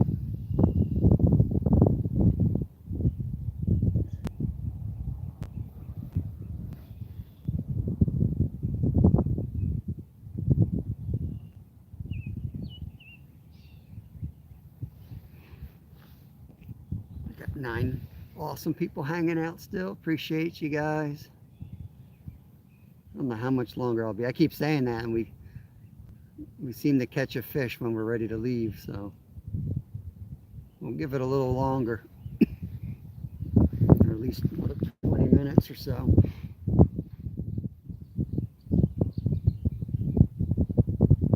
Close to starting to shiver, so I'm getting a little chilly. And it's so shallow here, I have to get in there pretty far to let these carp go and net them, really. Yeah, we just started seeing bass on the beds here too. Last couple days. Get your blood pumping.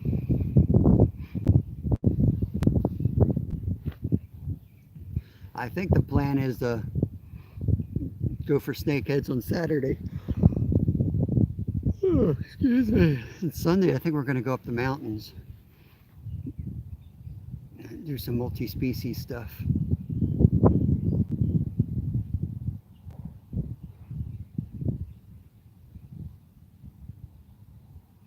Supposed to go out to the rendezvous, but I think that is like a 5-hour drive for us, and too much stuff going on with the kids, and it's either we all go or none of us go. I don't want to leave my wife with both the boys, and if I take one then the other wants to go, but it's just not going to work out this weekend. Maybe next year.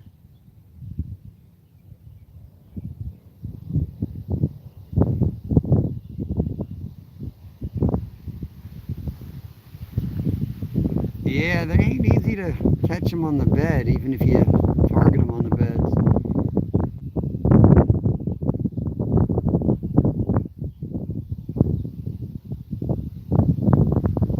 They got other things on their mind. Just like the day the carp were jumping on the land, like I had a carp land, like I had to throw it back in the water. They were spawning on the edges. Still couldn't catch one though.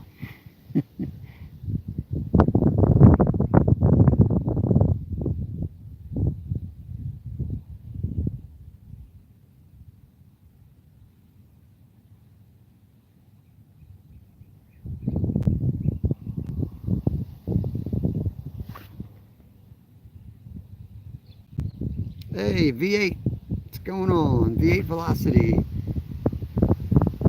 Thanks for coming in here, Sam. Got some wind coming through.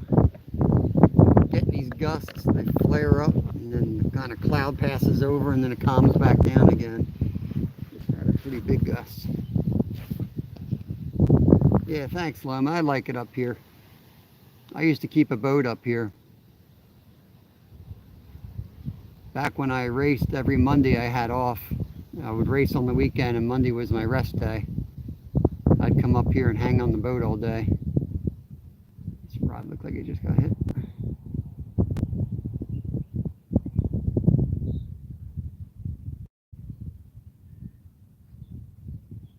There's a good mix of fish in here too.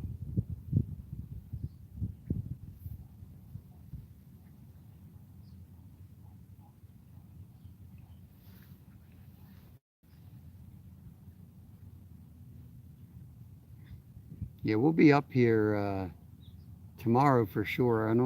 I'll probably go live at some point. I'm going to try to bring up the live well and fill it up with some white perch that we can throw for bait this weekend. I'll throw some in the freezer, and hopefully we'll get enough for, that's my kids' favorite fish, white perch. Make fish sticks out of them. So dang little to go outside and need like 3 beers. By the time I'm filleting them, I'm like 3 beers in. Get a pile like 50 of them, and they're the size of a skinny sunfish basically.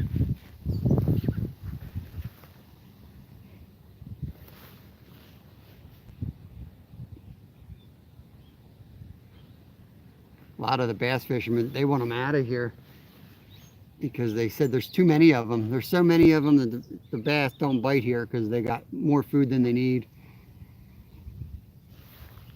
Which I say is a good problem to have.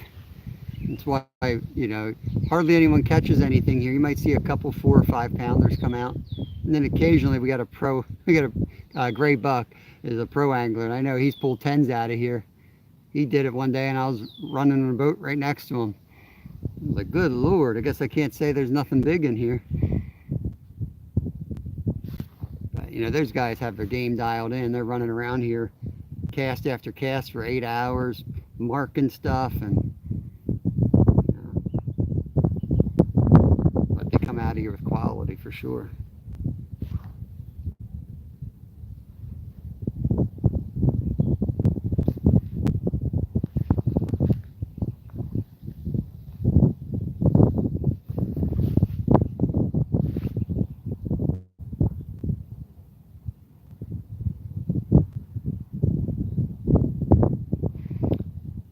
Got 2 carp landed, and we lost we had a 3rd takedown.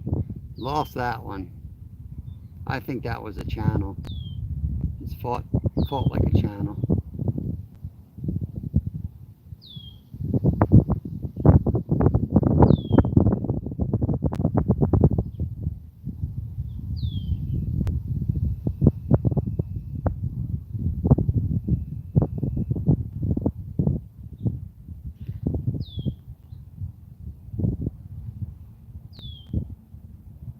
Bank Fishing Adventure is obviously a fishing channel. V8 Velocity does a lot of drag races. He does big, awesome lives, drag events. I better say drag racing events.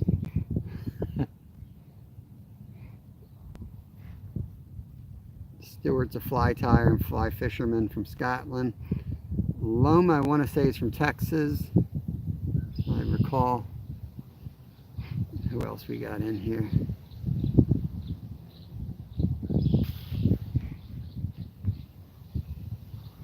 And I know Sam's other half fishes as well. Lisa's does a lot of fishing, or used to do a lot of fishing. I guess you guys are still getting out in between traveling the races.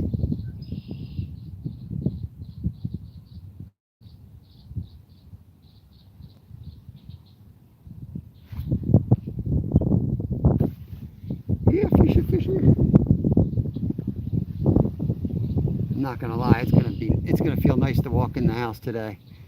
I totally did not prepare. I walked out and it was like beautiful. It was like the only 2 minutes it's been beautiful.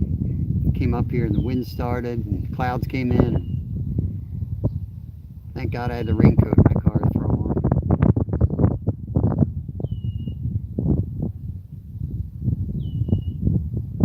We'll give it another 10 minutes at least.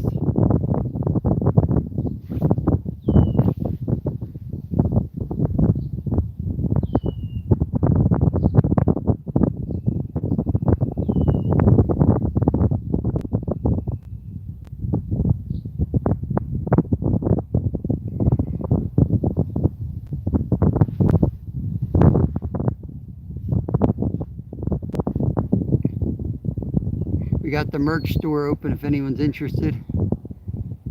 Anyone in my family watching or re-watching, need a gift for me, you can always get me some of my own merch. There's a little carp rolled right there, a little tiny one.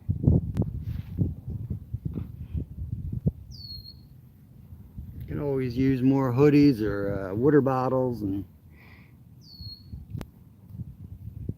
the camp mug's nice.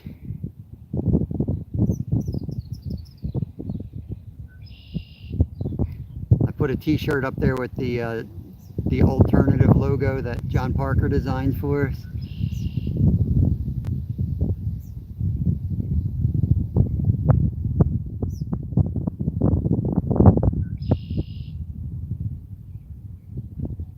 Stuart, I made you up a white shirt. I hope you like it. You wanted a white shirt, you told me.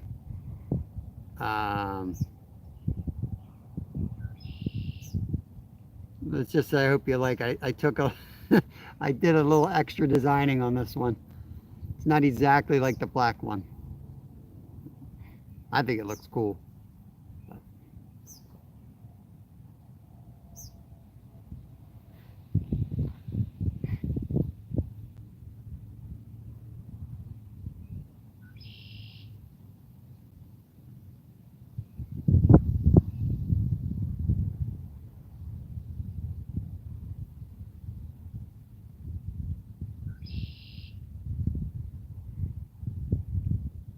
I just did the last order.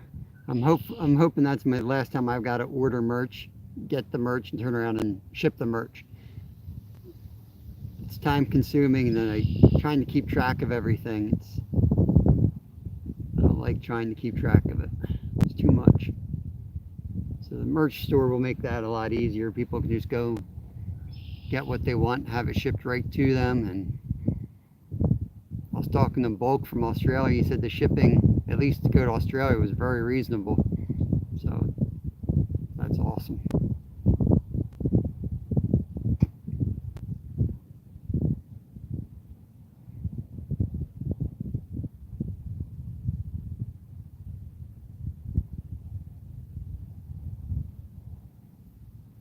rod all the way on the right. It's kind of, unless it's the wind, that kind of just got pulled a little bit there.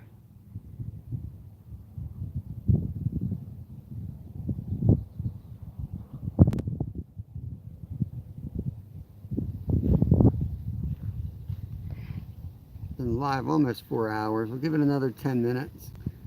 We'll go 4 hours, 10 minutes, and then if we haven't had any takedowns, we'll start packing up.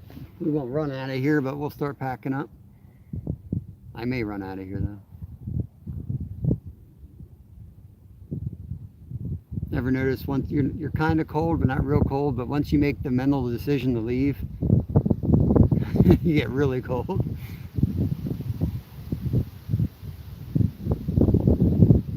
I remember deer hunting, when I first got into deer hunting, you'd sit up there and you'd start like all right, I gotta go in, I'm getting too cold. The second you got down from your stand and started walking, you were freezing, starting to shiver. You'd think it would be the opposite, like you'd warm up as soon as you got moving, but it takes like 15 minutes for that blood to pump.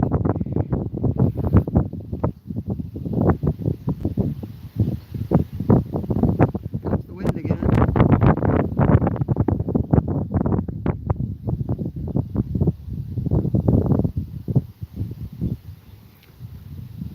Yes, this is the lake I wanted to do lives from, but it's almost always too loud.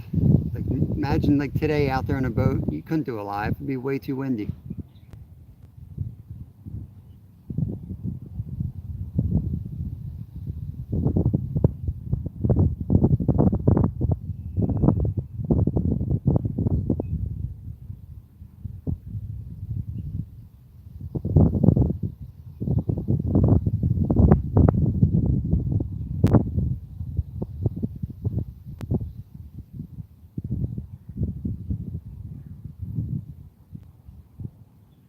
Yep, we're still at it. We got 2 in now. We did get a second carp. Nice common with some red in its tail from spawn and Todd.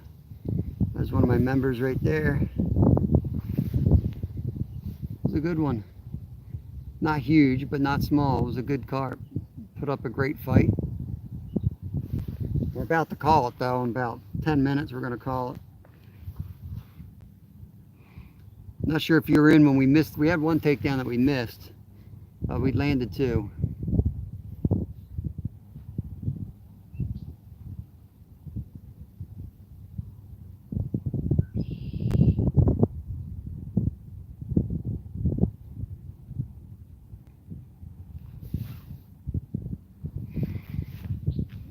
I got some things to do around the house. I got to make some lunch. And we'll see if I can get my phone charged up. I may pop up later tonight on the bike ride and hand lining excursion, and maybe a pint.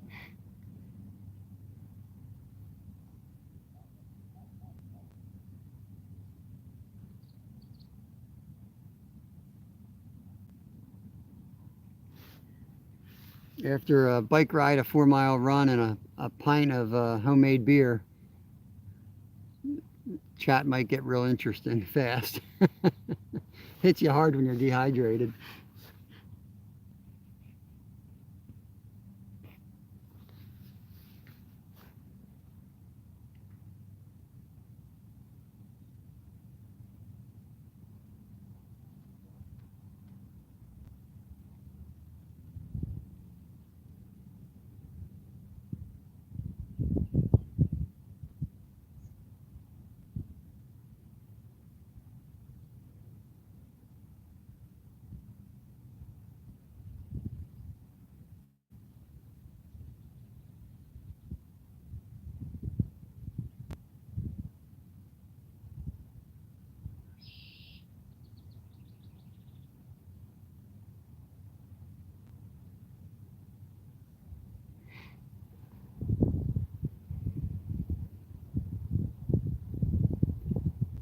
Oh, well, not tonight. I do make my own beer, but tonight it's like a local brewery. They make it right there. They actually harvest the their stuff from like nature in that area too. It's only 4 miles from my house, so I just ride, well, maybe it's like 10 miles from my house, but I just ride my bike up there. It's right along a nice trail. I ride up there, and they have like a rotating beer menu of like 10 different brews.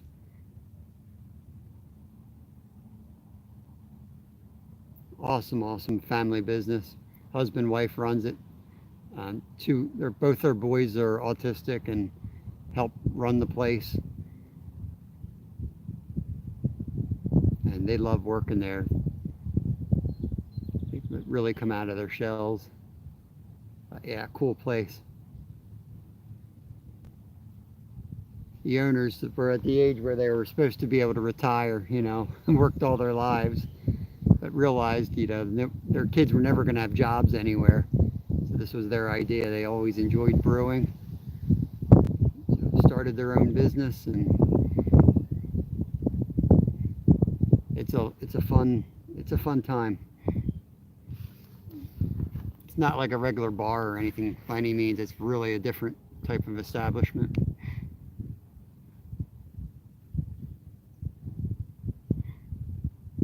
In fact, they're looking for fly fishermen to come and tie flies.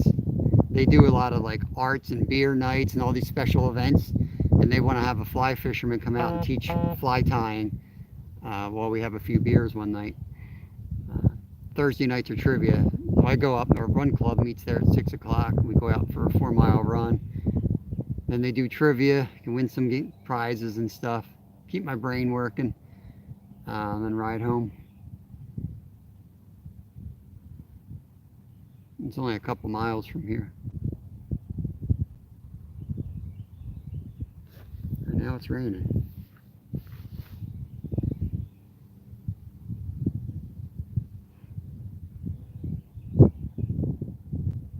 Awesome. What kind of truck is it, Todd?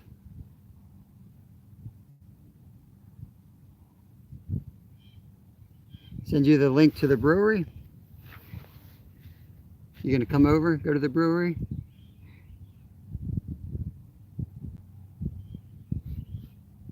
It's the Perkiomen Valley Brewery. Their website's pretty much the same thing. I think it's just PerkiomenValleyBrewery.com.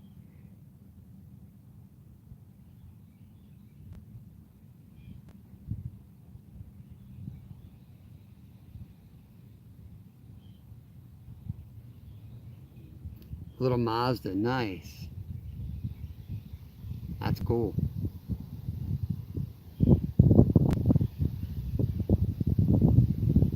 I love my Subarus, but man, I would love to have a truck. I always thought I'd have trucks my whole life. My first 2 cars were trucks. And then I got to the point where I needed something new, and I went out and looked at the prices of it. I was like, holy cow. So, went with Subarus instead. They're safe, and put a lot of junk in there, and I can sleep in the back.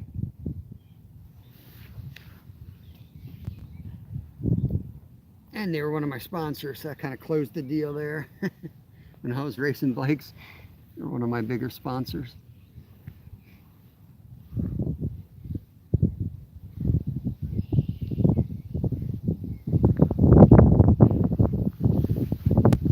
I had yeah, the GMC was falling apart. I had an F-150 Ford with the extra large bed and the extra cab. The thing was gigantic. That truck was awesome. When that thing finally died, probably should have just put the new engine in. With the prices now, you'd put the new engines in, I guess. But then I switched. I got a little Ford Ranger. This thing was all a new to me deal, and it was all like gangstered up, you call it, tinted windows and like shiny stickers on it, a bass system that could like blow out anyone's windows. That thing was hilarious. I really wasn't into like that type of music. I was more into like country and alternative music, I guess. But it was pretty wild. But that was a piece of crap. That didn't last long.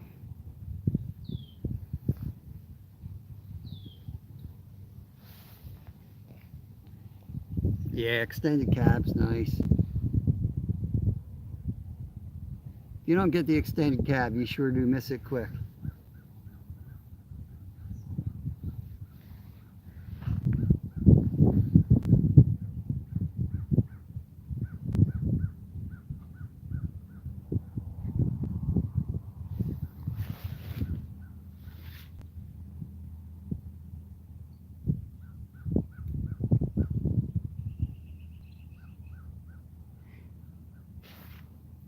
It's going pretty quiet here.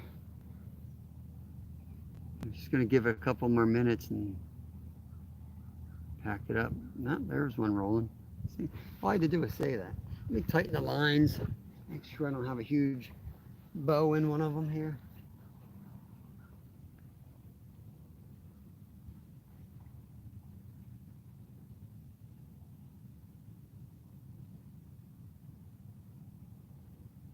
Pretty tight.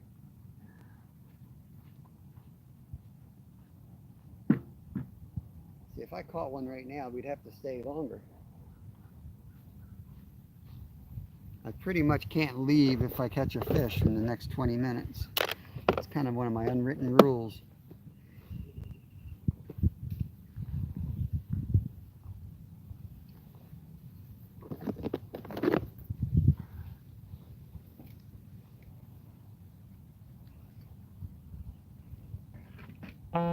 Sometimes all you got to do is start packing up, talking about leaving, and you get a bite.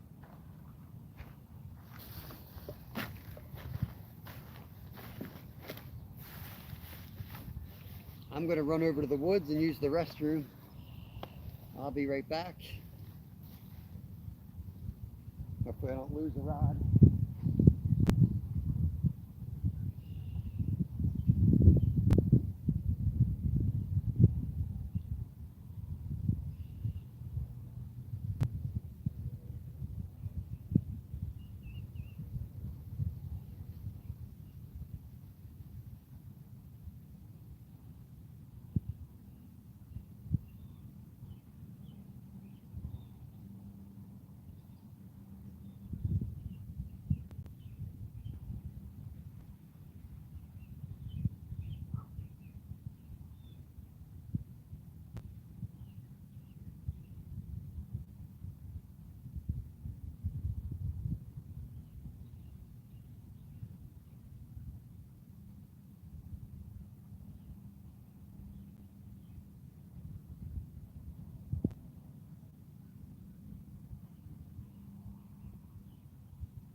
Trout Owl, what's going on, buddy?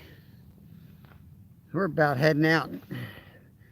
We are just about heading out. We got landed 2 common carp and lost something that I think was a channel just by the way it was fighting.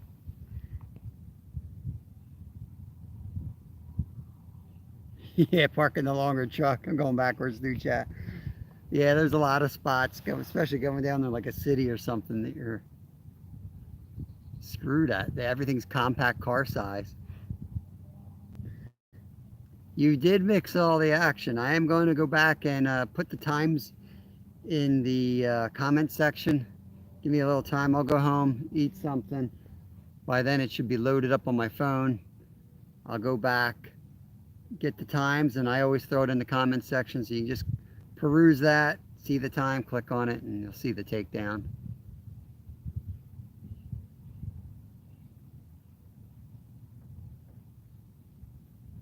I appreciate everybody coming in. Nice long live. Steady enough action. And 2 fish doesn't sound steady, but we had a couple hits and they were spaced out just right. But it's time for me to get home and get some food in me.